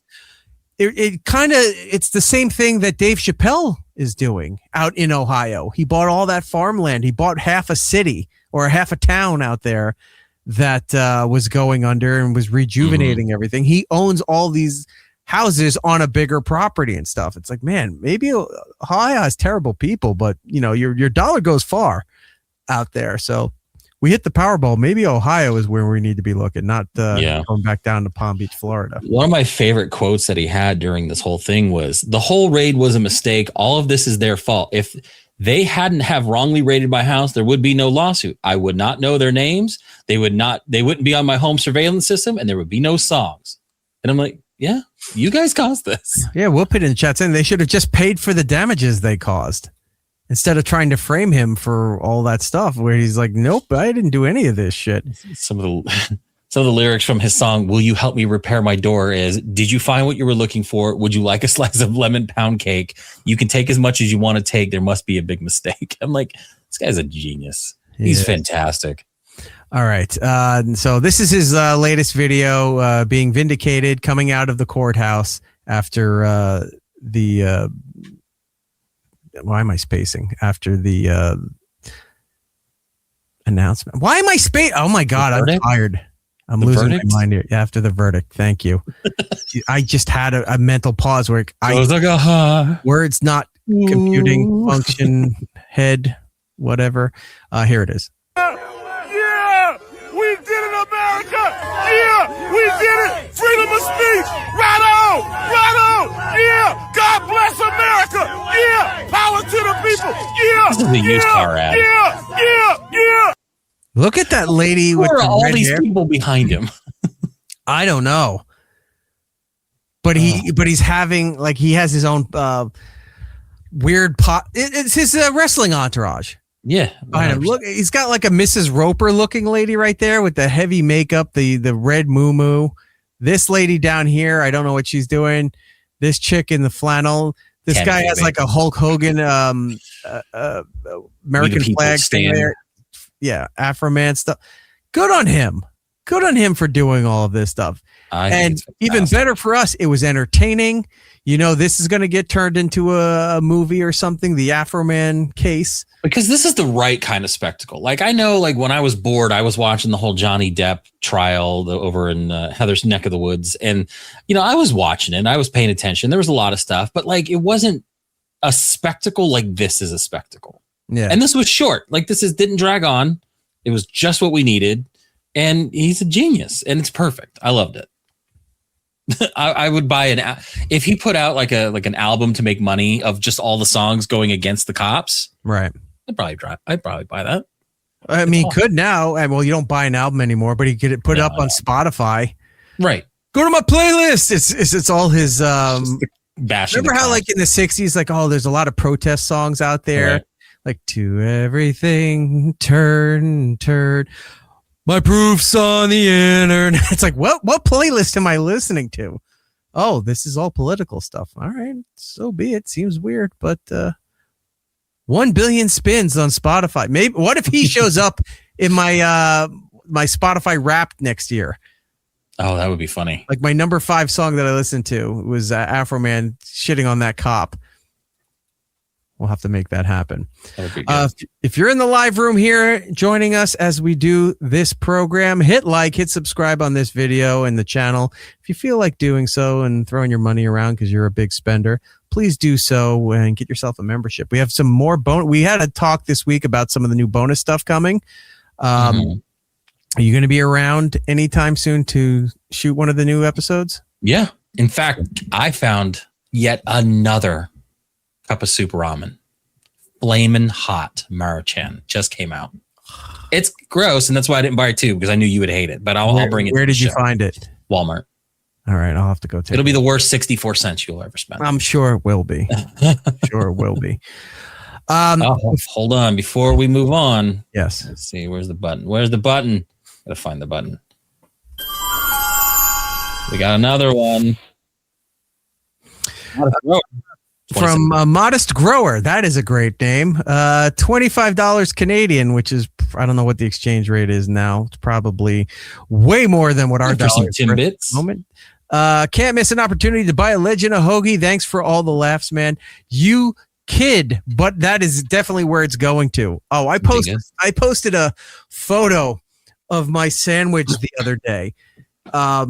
I went to a deli not too far from me, and they do good sandwiches and Italian food and stuff. So I went and did that, put it up on the consumer page, and I only posted it because I had Manic Monday stuck in my head because it was on in the car. And so I just put another sandwich Sunday, and people were writing me, what place did I go to get this? And I said, I don't want people to know where I'm going. I don't want you showing up to these places that I go to. But I had a few people reach out, and I was like, really? For this? Oh, crap. The green screen's not doing it. It's not going to help. No, it's not going to help. But if you go to the consumer, you can see it on there. It was a ham sandwich. It was perfectly fine. It was delicious. But so I had to take more photos of sandwiches. So that whatever that translates to in American from Canada there, will definitely be going for the next sandwich to put up. Well, our resident accountant over here is saying it's $18.21 United. Right. That's enough to probably get yourself a nice hoagie. Yeah, sandwiches are expensive now, as is everything else. I've been frying up chicken cutlets. And I've been experimenting with oils because I didn't realize at first, because I never did it until about a week or two ago. And I didn't realize, you can't really use olive oil because it smokes pretty fast. Yeah, the what is it? The heat point or something. So there's a term for it. And it's not good for deep frying. So I didn't know that. And it stains the pan. It was causing a lot of smoke in the kitchen. So I was like, all right, I can't do this. So then I got some... Hey, it's the show title. Experimenting with oils. Yes. What was the thing every Giddles has it. Yeah, low smoke point. Low smoke point. Thank you. What was the thing? Remember years ago, women were all essential oils. Essential oils. I actually have you mean essential oils? Yeah. Why do you have essential oils? I have a little essential oil thing for my office. So it smells like vanilla or lemongrass when I'm working. Okay, if you say so. There's nothing wrong with it. So it's really it's like those smelling salts. He just goes just to keep them up and going. So I'm trying different oils and stuff, and so I'm just doing a basic avocado oil because it's got a low smoke point, and I've been getting these chicken breasts and flattening them out, and I realize it's great if you're going to make like a Parmesan. It's terrible to do that if you're making a sandwich, because now the flat chicken breast is now bigger than the bread for the sandwich. It's fantastic. What are you talking about? I mean, what you're trying. You want the meal before you get to the sandwich. You got to eat your way to the middle. The bread, but it's like this. It's like stabilizers on a ship. The part of the chicken cutlet that's coming out way further than you can hold the bread. So you're just holding parts of cutlet, not even touching the bread. It's like, all right. So I figured it out. Chris is like, we folded. What the fuck are we doing here? No. So I was cutting them in half, and for some reason I've been on a kick of chicken Caesar salad sandwiches. So I've been frying up the cutlets. I make my own Caesar salad. So you're making Caesar salad with deep fried chicken? Yeah. So you have that sounds weird to me. Usually like a grilled chicken. So I was using French bread for a little bit, but then I switched over to Italian bread because it's a little wider. But you have the chicken cutlets, all breaded and seasoned and stuff. I do Italian seasoning, panko, breadcrumbs, what have you. Put them on there. Then I make the Caesar salad, and then I chop it up really thin. Mm-hmm. Then you just scoop it up with like a wooden spoon or whatever, and you're putting it onto the sandwich, and you're eating like that. So you're essentially eating a chicken Caesar salad as a sandwich, and it's fantastic. You sprinkle on some Parmesan on there. If you want to go for an extra crunch, you smash up some Italian croutons and you sprinkle that on top of all of it. It's fantastic. Made of plastic, microchips here and there. Small wonder. But yeah, if you, it's nothing to anybody. This has been a concept for as long as human civilization has been. But I only started frying my own stuff a couple of weeks ago, and I was doing it with eggplant. I've been making eggplant parm. I do love eggplant. Eggplant parm. Eggplant parm is delicious. But I'm baking eggplant parmesan. But the fried chicken, I've been making my own Parmesan. I made sauce. I said at one point, I'm like, should I try making my own mozzarella? I said, no, that's going to take up too much time and be a mess. I'll just go. I'm in a heavy Italian area. Why do that? And just go and get some, fresh made buffalo mozzarella for all of this stuff. So yeah, my current sandwich of choice has been the fried chicken cutlet Caesar salad sandwich. I tried doing homemade tortillas for the first time. I bought the press. I got everything out. I did it.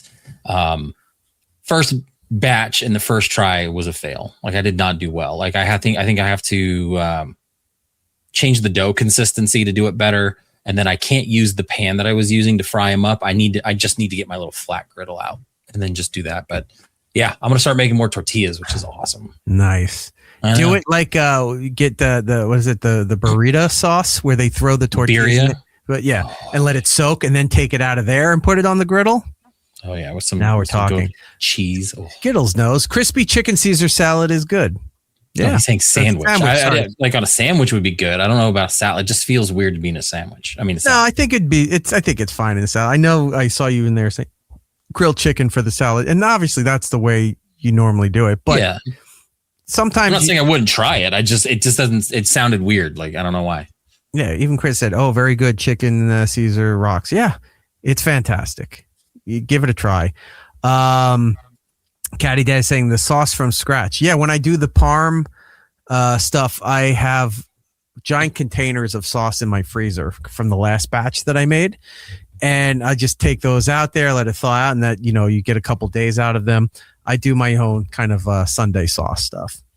Erik does like a sourdough starter, but with sauce. Like he just keeps propagating it forward. Oh yeah, and I told you my secret ingredient in that pickled brine. I still have to try that. That actually sounds really good. I wish I it's not like you live that close. I wish I could find a way to freeze it and send it to you so you could try it. We could freeze pack with some dry ice, because I was thinking of doing that too, because when we were talking about the ice cream, and the Bluebell or whatever it is that has the Dr Pepper. I remember Giddles saying that it's just not up in the New York area, so you just can't get it. So I was like, well, if that thing's, you freeze it real good and then you just hard pack it with some dry ice and overnight it, it should be fine. Because if that works, then I want Giddles to send me food because I love everything that he cooks. It's like turn Giddles into Gold Belly. Spend exactly for the chicken cutlet. Heather is saying eggplant is mush. What is wrong with you people? I am not an eggplant fan at all. Grilled, fried, any of that. Eggplant just doesn't do it for me. I have no interest in all of that. Let's see what else we got here. Okay. Chris saying, here's a good one. Make your own pesto sauce. Pesto rocks. I'm not a pesto person. In the summer, grow your own basil is phenomenal. I do that. A true pesto, lots of garlic. The Costco Kirkland brand is spot on and great. The problem with the pesto sauce, and I didn't know this until, again, you have a kid going to school and you got to read all the restrictions about what the kid can and can't have at school because of people's allergies. Nuts, isn't it? I don't eat pesto. And if I did, I don't really remember ever eating pesto. Maybe it was in something. I don't know what's in it. I was not aware that, was it pine nuts? Yeah, it's literally like pine nuts, basil, oil, maybe some salt, garlic, maybe. I don't know. Yeah, but pine nuts maybe a little lemon all juice. That stuff there, and that's on those labels that say, made in a factory that deals with peanuts or whatever. And I know Chris is saying don't put pine nuts in it. Don't eat it. If you make your own homemade version, I guess that's fine.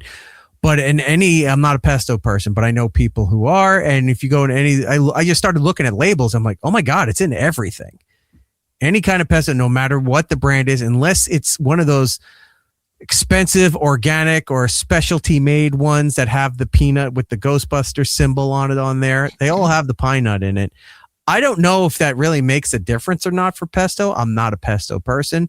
Just like the anchovies. When I make Caesar, I don't put the anchovies. Someone was asking about that in the chat a minute ago. If you go back probably to, I think, a December show or January, I was talking about how I went to Vegas for a work thing. And I went to a restaurant that made a tableside Caesar and they did it with everything. So I got it into me to where I had to do that at home. And I bought this giant bamboo bowl and I did the anchovies. I did everything and it's wonderful. I don't like anchovies. I don't like fish, but for some reason I wanted to be as authentic as possible. And it does make a difference. It's so good. Heather saying you don't need pine nuts and pesto. As a food distributor, I can verify. Yeah, that's true. But if you go to buy any commercial version of it, has it in there. Even Italian restaurants, because of the times and what have you, there's notes, there's little symbols and stuff, and you look at the bottom of the menus, and it tells you what has what or what is cooked in peanut oil or any of those things there. And the pesto stuff always has that little symbol next to it. And it says it contains nuts or pine nuts or whatever. So. It's I also love how we've collectively called that symbol the Ghostbuster symbol when something is like crossed out. What else are you going to call it? I don't know. That's what I find it funny that like you're not the only person that's ever said that like out loud to me that like they call it the Ghostbuster symbol. It's like, I've done it for all my entire life because there's no other name that either works or I know of. I don't even know. Yeah, that's the thing. I don't know of another name for it. Like the do not symbol. I don't know. It's the Ghostbuster symbol. Do not care. All right. One last thing before we get on to segment 2 here. I mentioned earlier today has been a big day as we do this show for gaming. A lot of updates. Fortnite had a massive season update. A lot of new stuff introduced. The Rock is in Fortnite right now. What else are they doing? They brought Bugs Bunny. Looney Tunes. Looney Tunes is in there. Whole bunch of other stuff going on. And then there's a lot of changes for the upcoming season. Sea of Thieves has their new update for it, which I don't know how this is going to play off because they eliminated most of the stuff they were advertising coming in this season. They had to scrap it or said, oh, this wasn't working right. This season barely has anything. What they did was that one of the currencies in the game that you can use, they decided, oh, we're going to get rid of that. So if you have all these doubloons, we're going to reset that when season 19 happens. Well, they pushed it back a little bit. Season 19 just loaded, so you still have them, but you have, I think, till the end of the month to get as much as you can or use it. There's certain items that they put out into one of the stores that you can use your doubloons for, but then they're going to reset it. So if you had all this money, it's gone. You got to earn it again by grinding more because they think, the way we'll get more people back onto, because the game's been sparse for a long time. It's like, we'll get more people back into the servers and back into the gameplay. You got to earn this stuff again. And we know how you people love to grind. People love to grind for an achievement for something new in a season. They don't like to grind for shit they already had once that you took away and said, you got to do that again. That ain't happening. But now they're bringing back these things called the black market. So you can find these random merchants in different places, and they'll have items that are not in the stores that you can use the doubloons for.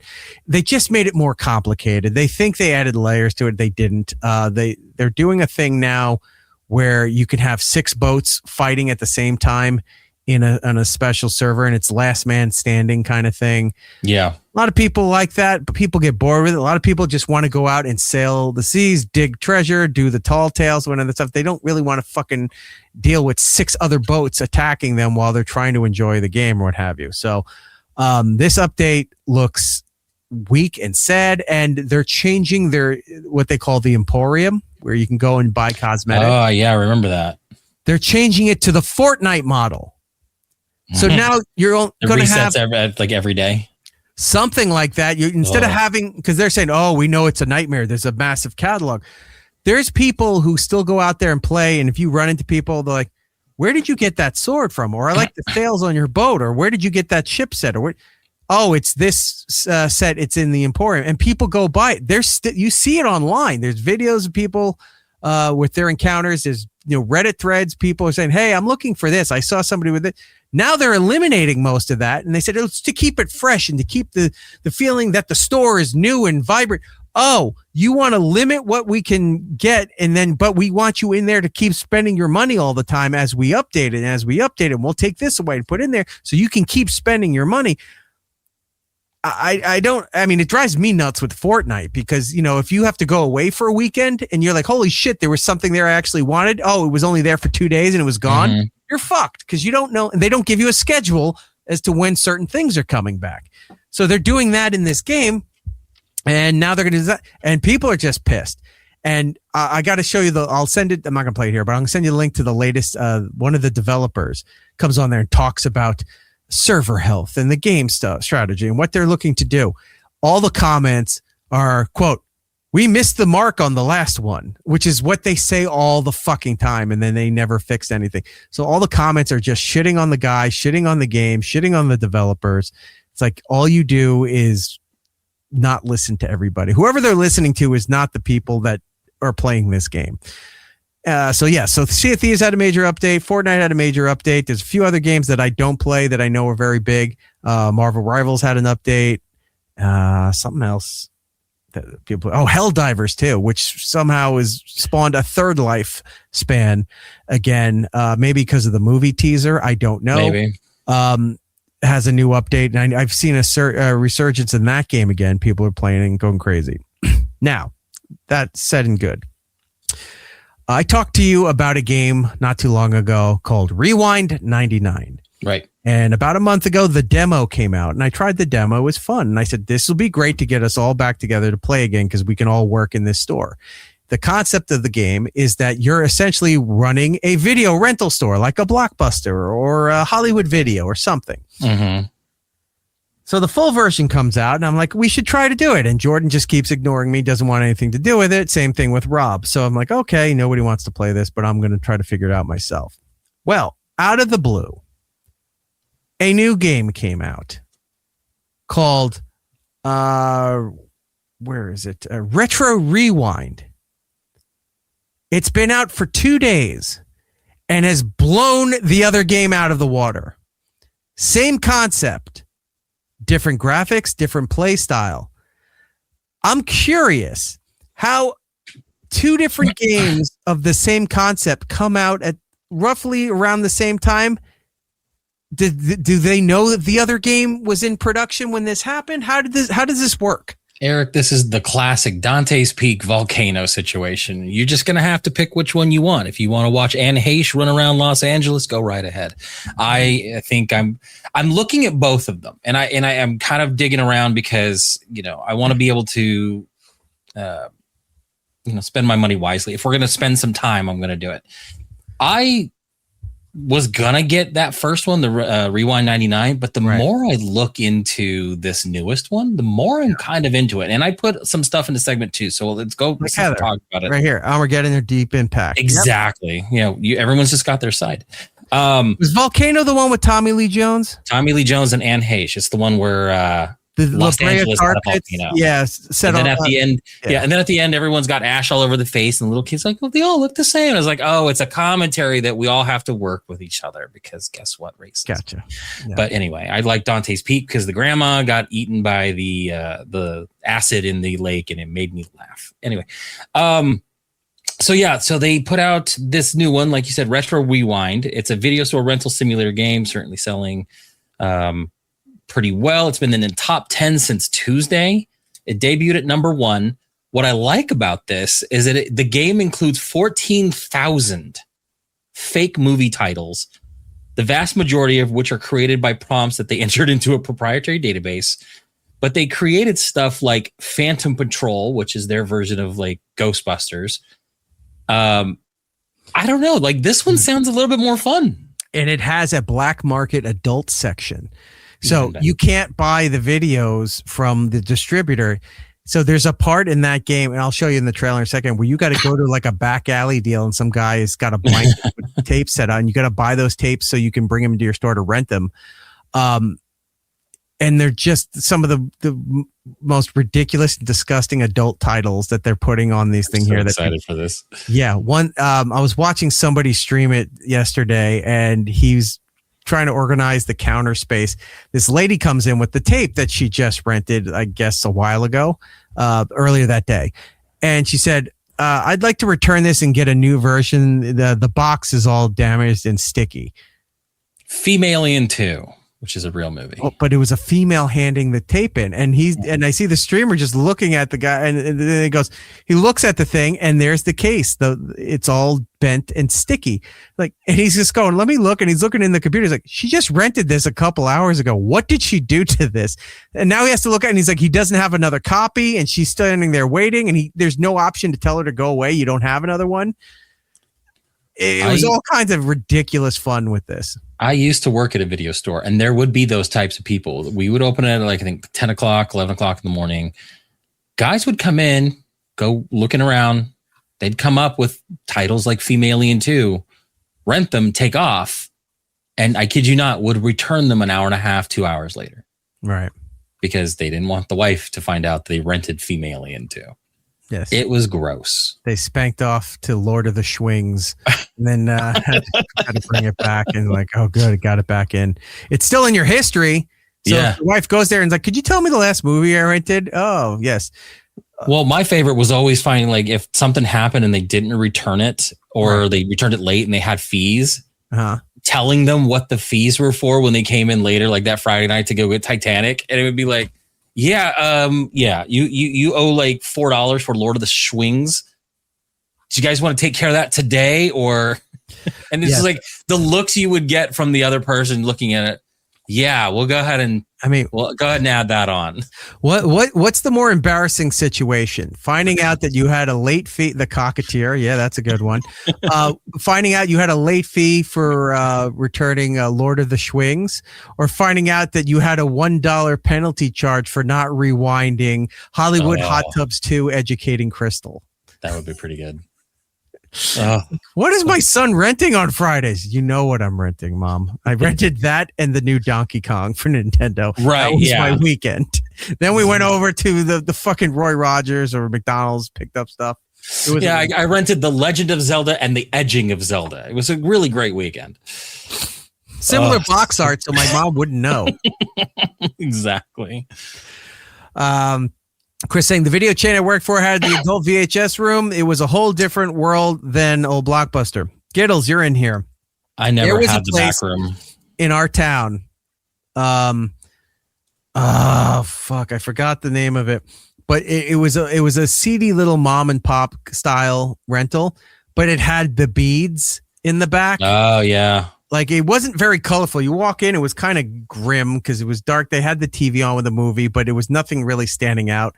And yeah, that might have been it, Mr. Video. You walk in there and had the beaded back room to go in there. Now, the juxtaposition of that, there was a place in the Walmart shopping center. It was a giant place called Top of the Line Video.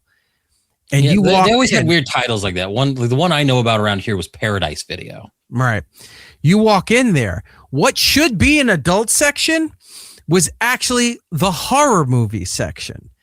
So you walk up this little ramp into there, and when you walked in through the curtains or whatever, you stepped on a trigger. There was an animated Freddy statue. So when you walk in, like that with the knives in it, so it scares the shit out of you. So you think you're sneaking into an adult section. It's really where the horror stuff is. And they put all that shit in there so that it doesn't scare, kids and the squares that come in to rent the other movies. But what would be the adult section was actually the horror section. So it's weird. Yeah, I always worked at Blockbuster and Hollywood Video, but we never had the little back rooms. Yeah. No adult section. With the most we had were things like Intimate Obsession, stuff that you would see like late night on Skinamax. USA Up All Night. Exactly. Yeah, that Red Shoe Diaries or things like that. Electric Blue. Yeah. Manuel 6. Oh my God, I can't believe I remember Electric Blue. Bear Deception was this weird artsy type show that, remember the days of free preview weekends? Yes. Like, holy shit, I can watch TV in my room because I got HBO all weekend. I don't need to go downstairs and use the cable box to watch HBO. So once in a while, late 80s, mid to late 80s, somewhere in there, the Playboy channel. Yeah. Which I'm trying to remember what was on during the day, because at night at 8 o'clock, you'd be watching whatever. All of a sudden, you'd get that squiggle line because the channel changed from whatever it was to fucking Playboy TV. And they would do free preview weekends, and they wouldn't show anything super dirty. I mean, not that Playboy was even porn. It was just, like simulated sex, and it was mostly just naked girls posing somewhere, right? Laying by a pool, something like that. Very tame. But that Electric Blue show was like a weird little variety show. It was just like a couple of mini films in there with a weird theme song. And it never, like, there was never any point. Like, you would start to see, like, it was always multiple angles coming around of the same scene. So much saxophone. Taking the strap off her shoulder, and then from this angle, taking the strap off her shoulder, from behind, like, it was all that artsy kind of smoky shit. And that was always on the free preview stuff. That, and they would show movies that had sex scenes that you wouldn't see in a lot of other I mean, you probably saw more sex in like Taxi Cab Confessions on HBO than you probably saw in a lot of those. Well, that was way later on. You're talking mid to late 80s here, where they're just trying to figure out all that song. Oh my God, Chris knows it. Theme song. Electric. Oh, let's look for it. I always loved USA, like after 10 o'clock, where you would also you had really shitty shows and shitty movies, but you'd also have those commercials for those hotlines that you'd have to call to talk to hot chicks. There's thousands of them waiting for you. Call 1-900. And it's like, these are again, the soundtrack for everything was just deep saxophone. Oh God, the 80s and 90s were fucking fantastic. I remember one movie, it was like mid 90s, it was called Broadcast Bombshells. And it was like an ambitious brunette in a New Jersey like TV station. And it was just one of those things where it's like, they were just always getting this sexual fun. It was just, oh man, they were so fun. And it was the best time to work at those kind of places. Cause like during the day, like, you can only put on G-rated stuff. So, you put on all 35 Land Before Times, Let the Kids Be Happy, anything Disney. But when you're done and you had to close the store, you lock everything up. Even though the whole place was made of glass and people could see in, we would put things like Orgasmo on or like any of these kinds of movies. And we're like facing the videos. And most of us were just like watching stupid shit. Oh, it was the best time for that. Oh, random consumer. Erica Aleniak. Oh, when she got topless in the movie with the Steven Seagal movie, right? And Tommy Lee Jones, the submarine movie, right? No, he was on a boat. Casey Ryback was his character. Why am I blanking on the title? This is what I'm good at, and I trying to talk about it. Under Siege. My bad. Yeah, Under Siege. Yeah, isn't that a submarine video? No, it's a aircraft. A submarine movie. I mean, no. Okay. You're thinking Crimson Tide is that, but no, she was like the stripper in the cake. Oh, I love that movie. So stupid. Wasn't she on the first season or something of Baywatch? Wasn't she one of the original Baywatch before they scrubbed all of them out and put just re-put the daughter from Charles in Charge, Nicole Eggert, and then Pamela Anderson and all that? But yeah, like Tommy Lee Jones was in the first one. He was always wearing a bandana like you had in your COVID days. And then, yeah. But I remember his name was Casey Ryback was his character. Oh, he's so bad. I can't find I think the second one was on a train. Every video I'm pulling up is not the song. Oh, I think I found it. All right. It doesn't show the completely different movie. I probably was still like the thing, but yeah, Down Periscope was a submarine with Lauren Holly. I almost watched Down Periscope the other day. Wait, that's the one with Kelsey Grammer. Kelsey Grammer. That's a good bad movie. I love that good bad movie. Wow, I'm gonna have to add that to the list too. I forgot all about that. This is a still image, I guess, because the intro to the TV show had sex and stuff in there, so they can't put it on YouTube. The dream cannot be spoiled. You hear it? Oh wow, yeah. Wait. The truth is sex and cars and dreams, electric blues. I remember this. Yeah, so it had this intro that looked almost like lifestyles of the rich and famous, and had that whole terrible theme song with it. But this was the show that they would show on free preview weekend. And as a kid, you're like, holy shit. You're like, this is fantastic. I'm getting to see this. And my parents had no idea. I forgot completely about this, but I'm here just reading this. I hear it in my head. Hear the one. Oh my God. I miss those times. I miss COVID in the 80s. M Cribs in the chat. I like. Fucking, I love your avatar. It's like one of my favorites off the Playboy channel. Yeah, it was the whole thing. Mm-hmm. All right, I'm gonna match you for that. Let's see what we can do with that one here. You like that one? How about that one? Old Pappy. Shut up. Just go away. I don't watch your stuff. Why are you watching my stuff? Go away. I don't even barely have Erik over. Yeah. We were talking about bonus material stuff. I have people that are still asking, it's like, when are you going to do that video from October, November, where Ope said we weren't friends and I called in to scream at him and he hung up on me? Yeah. All right, I guess we'll have to do it. I wanted to lay off of it. I was like, I think we're done, but I think, well, he had a death in the family around December, Christmas time, and I think laying off of that for a little bit was probably the wisest choice. Yeah. But now it's March, free game. Let's do this. March Madness. Let's go. On the radio. On the radio. Where's the, here we go. Leave me alone. Oh my God. And then also you followed up with this. I love Erik. He's got a very good podcast, and I am. Oh, I don't know why that clipped. All right. There we go. That's what we got to start doing. We'll do March Sadness. You know, if John's stuff wasn't so oversaturated with people who like Shuli and Carl do a way better job than anybody else covering John stuff, so there's no reason to even try to get into that. But we're so late into it, but maybe next year we'll do March Sadness and we'll just find really bad radio shows and podcasts and stuff and do our own version of that. We'll do brackets and we'll see. Yeah, we'll just figure it out. That's good to know. It's not a bad idea. Anyway, back to what we were talking about, the video game stuff. So if I didn't have to have a stupid real world job and money coming in, if I could live out my virtual fantasy of working in a video store, since I didn't get to do that in high school. You missed out, man. It was the greatest time of my life. Yeah, Matt told me that too. Matt, who used to be on our show. Where did he work? Suncoast Video. Oh, Suncoast. Yeah, he was just selling videos. Yeah, that was. I loved going in there though. Suncoast was just like a Sam Goody or something, right? Yeah, Suncoast was always in the mall, and it was great because you can go in there and find a movie with like 1,000% markup. So if you wanted to spend $35, $40 on a VHS tape of Krull, you could do so at Suncoast Video. But we all still went. Or you can get a standee of a cardboard cutout of like the Joker by 1989. That place was great. I took I was working at a movie theater part-time home from college. Mm-hmm. And I took giant cardboard cutout of Austin Powers.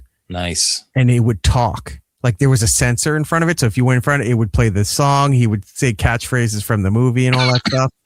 And I brought that home and I had it in the corner of my room.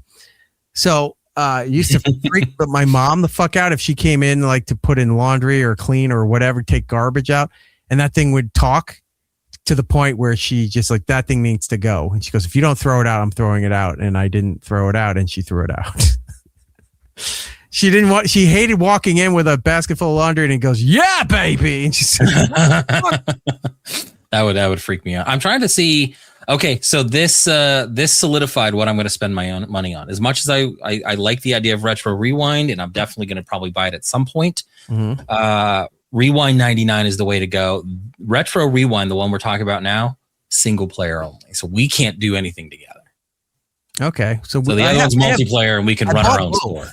Yeah, and I'll probably get both, but we can play the other one together. All right, so we can live our own adventures in Retro Rewind and then join together to shit on the customers like clerks in Retro 9. All right, so let's take a look here. Which one do we want to look at first? You tell me. Let's do Rewind 99. It's the first one we've been talking about, and it's the one that you've been playing. Or have you played it? Like I played the demo, and then the thing was that I didn't get that far because you could only play for half an hour, and then it cuts you off. Yeah. Okay. So let's do that one first. The new version came in, and I got it, but I haven't gone to set up anything in there. Okay. All right. So this is Rewind 99.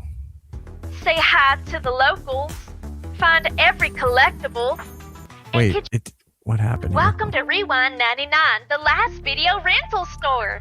In this open world sim, you and 3 of your friends can build this business back up again. It looks like you're fighting with everybody from the show Doug. I mean, look, did you see the blue guy? He looks like a bully that had the red coif on his head. Right. Yeah, it's like it's like, what did he do? I don't know. He just threw his drink at Patty Mayonnaise. 3 of your friends can build this business back up again, or just goof off. I'm starting my own rival store outside this one. Wait, what? Didn't get to work stocking shelves. Oh, the carpet. Hollywood Video I used to work at had that same carpet. Yep. Attract customers. So gross. Unlock new items and even store customization. Ooh. But there's a whole world out there waiting to be explored. Find secret spots. Say hi to the locals. Find every collectible. They're just driving over people. Yeah, just get them. Okay. And could you grab a bat and bring back the late rentals? This reminds me, the mascot and the voice remind me of Miss Minutes from Loki. I think that's exactly what they're trying to go for here. But now that's saying you got to go out into the town and retrieve the late rentals. So you have to go get them. But do you hear it say by any means necessary? I mean, this would be fun. Like, this is definitely a fun multiplayer, I think. Here we go. And could you grab a bat and bring back the late rentals? Any means necessary. You're just beating up people in an alleyway. Of course. In order to survive against our enemy RentNet, we're going to have to do all kinds of things. Destroy their RentNet, Redbox. Back against their... Yeah. Oh, look at that. It's Redbox. Fighting literally the internet. Yeah. You're look at that. You're destroying red boxes. We're going to have to do all kinds of things. Destroy their kiosks, fight back against their goons, gamble for money, movie mix, and so much more. Good luck. Yeah, so this one's going to have the multiplayer aspect, which is, would be fun. You're right. I think I'll probably end up getting both. Let's watch the other one real quick. Let's see. Woodpit saying, was it Roger? Yes, that was the bully from Doug. See, I never watched Doug as much. All right. All right, this is Retro Rewind. And it's the one that just released this past Tuesday. Oh, wow. Graphically, it looks a little bit more polished. Look at the eyes on the. Let me see if I can zoom in on this. Look at the eyes. Oh my god, she's gonna murder somebody. It looks like. Did you play Schedule 1? Yeah, for a little bit. It has a feeling. It kind of looks like Schedule 1. Huh. Okay, let's continue.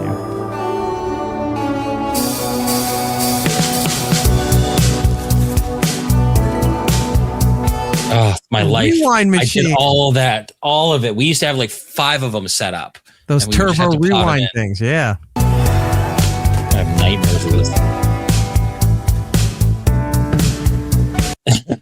What is that one? It's Phantom Patrol.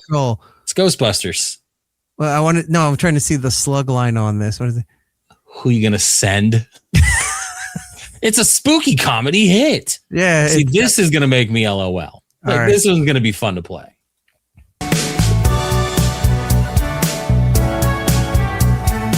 By the way, I love this part. Where is it? Back here. Look at the neon signs. Oh, we had so much neon. Look in the back, staff pics. God, I miss doing this. Like, this is gonna make me sad that this doesn't exist and this wasn't my life anymore. Do you think because I still have posters that I took from these places. Do you think as a novelty, somebody could bring this back as a one-off somewhere and they would do well, or just is it too far gone? They have a Blockbuster in Bend, Oregon, and it's the last one in existence. Yeah, it is a novelty, and people come from all. I want to go, like, just to relive it. Yeah, but the thing is, I don't know if that's been there forever, and that's the last one remaining. So I just don't think they sustain it full time, like across the nation. This can't be everywhere. This has to be like a mecca of something. No, I know, but if like, I don't know, like if some eccentric millionaire just decided, I want to open up a giant neon eyesore in the middle of a busy suburban area that will have a lot of traffic to it, and bring it back here for the days of renting DVDs. I'm going to try to find a picture of the old Hollywood Video I used to work at. The town that it was in didn't have any regulations yet on neon and sign size. So like the one I worked on was like literally on the corner of a main street, and the neon that we had could be seen from space. There was neon everywhere. And then the city passed a new ordinance about sign size and the neon, and they got rid of it, and it just never felt the same. Chris in the chat saying we have to get Jordan the Nexus ribbon from Star Trek so he can live his days in Hollywood Video.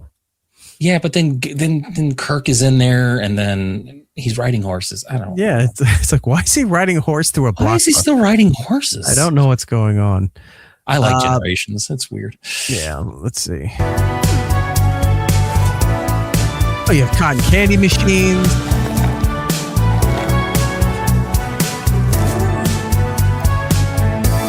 Oh my gosh, you can order new parts. There's the guy in the back. Yeah, he's going to sell all the crap. Yeah. Yeah. A relic of Beacon. Look, you're stocking. Oh, it was Johnny 5. Yeah, but look, you're stocking the beverage. Oh, look at that. That's amazing. I would lose days of my life playing this game. Well, I remember when I free time on Saturday, so this is where maybe I'll live stream it. Stream it. That would be great. If I can't play right away, I'd like to see at least being played. When I was an assistant manager at one of the Hollywood Videos, I was in charge of ordering new stock. Assistant manager. Yeah, I was the assistant to the regional assistant manager, and I got to order. And back then, things were out of stock. Like, things were out of print. You couldn't get a lot of stuff, and we had this giant binder of things that you could possibly get and order for the store. This is before streaming. This is before you could readily get anything. I was obsessed with getting a copy of The Wraith with Charlie Sheen. So I ordered this movie. I don't think I know that one. It's fantastic and stupid at the same time. It's famous for the fact that he was filming Platoon at the same time, and he was contractually obligated to do this. So he was in it maybe a total of like 5 minutes of total FaceTime screen time. Right. And everything else was just his character in a suit and a car and everything. So I ordered this movie, and I think at the time it was like $150 to get this into the store. And for the longest time, I was the only one that would rent it because I wanted to watch it so many times. I burnt through that thing. It was great. And Subdivision's nose. There was a Dodge Interceptor. I love that car. Dodge Interceptor. And it was like this guy gets killed. He comes back as a Wraith, but driving a Dodge Interceptor, like this futuristic Dodge. And he was basically racing against people and killing the people who killed him in his real life. And it was all filmed here in Arizona. So like I'm like watching them drive through areas that I know of near like Saguaro Lake and stuff like that. It's a fantastic, stupid movie. But yeah, like I ordered it just to watch it. And my boss got so pissed at me because I was ordering stock just to have like a vanity thing because you couldn't watch it on TV. It would play once every 1,000 years on like HBO or Showtime. Yeah. Oh, I loved it. I loved working at the video store. It was one of my favorite times. I really wish I could. The thing that sucked because you walk into the video store, you're like, oh, they've got everything. And then you realize like, oh, fuck, the box of candy is like $4 or $5. And that you're talking 90s prices. That's insane. Yeah, that was insane. The sodas were insane to buy. They would do the little bundles, like rent 2 movies and get like popcorn, 2 sodas, and then like that. Candy. And it was all ridiculously overpriced. Mm-hmm. Where if I was going to Blockbuster to the movies and stuff, I'd stop. This is a local place, but I'd stop at a Cheap John's where you could get like candy 3 for $1. Mm-hmm. And you're like, all right, I'm just getting all name brand candies for and slapping down $3 at the counter. Stuff in your pockets to go into the movie theater, or you pick up some stuff. That was your Friday night. You would. School, hang out with your friends, whatever. You would try to get out as early as you could. Your parents would take you to go to the video store because all the good movies were going to be rented out the later you went. So you're sometimes you try to go on the way home from school. Can we stop there so I can get some stuff for the weekend? Because there's a new video game you wanted to play. There was a rental place near me. Oh God, it wasn't in my town. It was the next town over in Oakdale. And it was just this little place kind of tucked away. And for some reason, the guy who owned it had connections to somebody who is buying the Japanese versions of video games. Oh yeah. I've some of those little mom and pop shops used to. So I remember this too. We got to play Super Mario Brothers 3 before it came out in the United States. But it was I've seen you in that movie. You were in The Wizard, right? Yeah, well, that too. Well, that's when we found out the game existed. That's how they announced it. But it was the Japanese version of it. So we were playing the game, but everything on the screen, we didn't know what it said because it was all in Japanese. But he had tons of that stuff. Like you want to find a difficult game, which is already a difficult game. Try playing Mega Man in Japanese. That's hard. Yeah, because you don't know. I mean, all right, that guy is obviously Wood Guy because he's got that looks like Cut Man. Maybe that one's the one. You don't know the names. You don't know half the shit that's going on. But yeah, I go over to the Oakdale place just to see if he had any games that came out before they were in the United States. The local guys to get movies cheaper than Blockbuster, see what they had, if they had the new movies. If not, then you go to Blockbuster and get, pay the $4 or $5 to rent a fucking movie. Mm-hmm. But they would have the new releases, an abundance of them. We have whole walls. I got to find the link. There's a YouTube documentary on YouTube that I was watching the other day about how Warner Brothers fucked Blockbuster over and led to the decline of Blockbuster. Sounds about right. With the creation of DVDs and stuff, Blockbuster wanted to do an exclusive deal and wanted like 40% of the revenue share, and Blockbuster said, we're not doing that. So Warner Brothers went in on the development of the DVD. And remember at the time, you couldn't just buy videotapes. They were like $100, $70 to $100. They were expensive.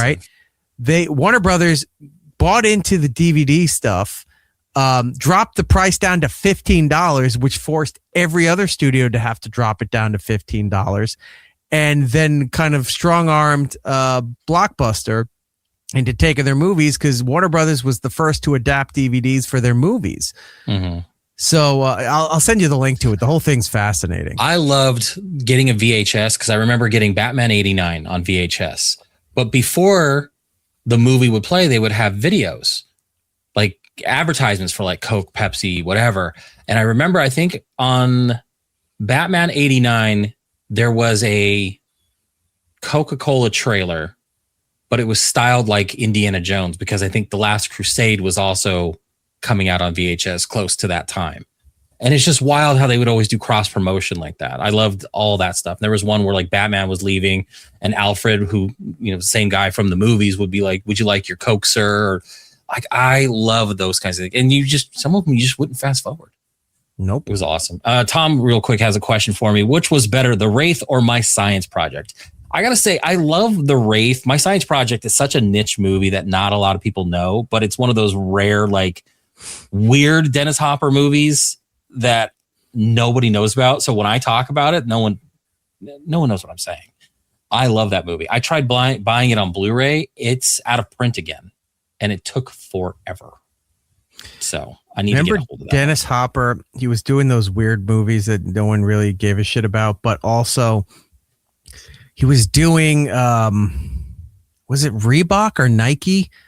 He was doing those sneaker commercials where he's talking about the athlete and getting inside their psyche as to why the shoe in there. But it was also like he was stalking them, breaking into their house or to their lockers to get the shoe, to tell you about the shoe. Yeah, he was talking to like Bruce Smith. It was like back in the early 90s. Was it Nike or was it Reebok? Nike. It was Nike. Yeah. Yeah. Those ads were fucking weird, but they had just finished with, what's his name? Spike Lee and his, Miles, Molman or whatever his name was. Yeah, I think I know what you're talking about. Yeah, finished those things. Then the Dennis Hopper ones came out. I was like, it was a creepy because you're right. time. He was stalking people. He was stalking like football players at the time, like Junior Seau.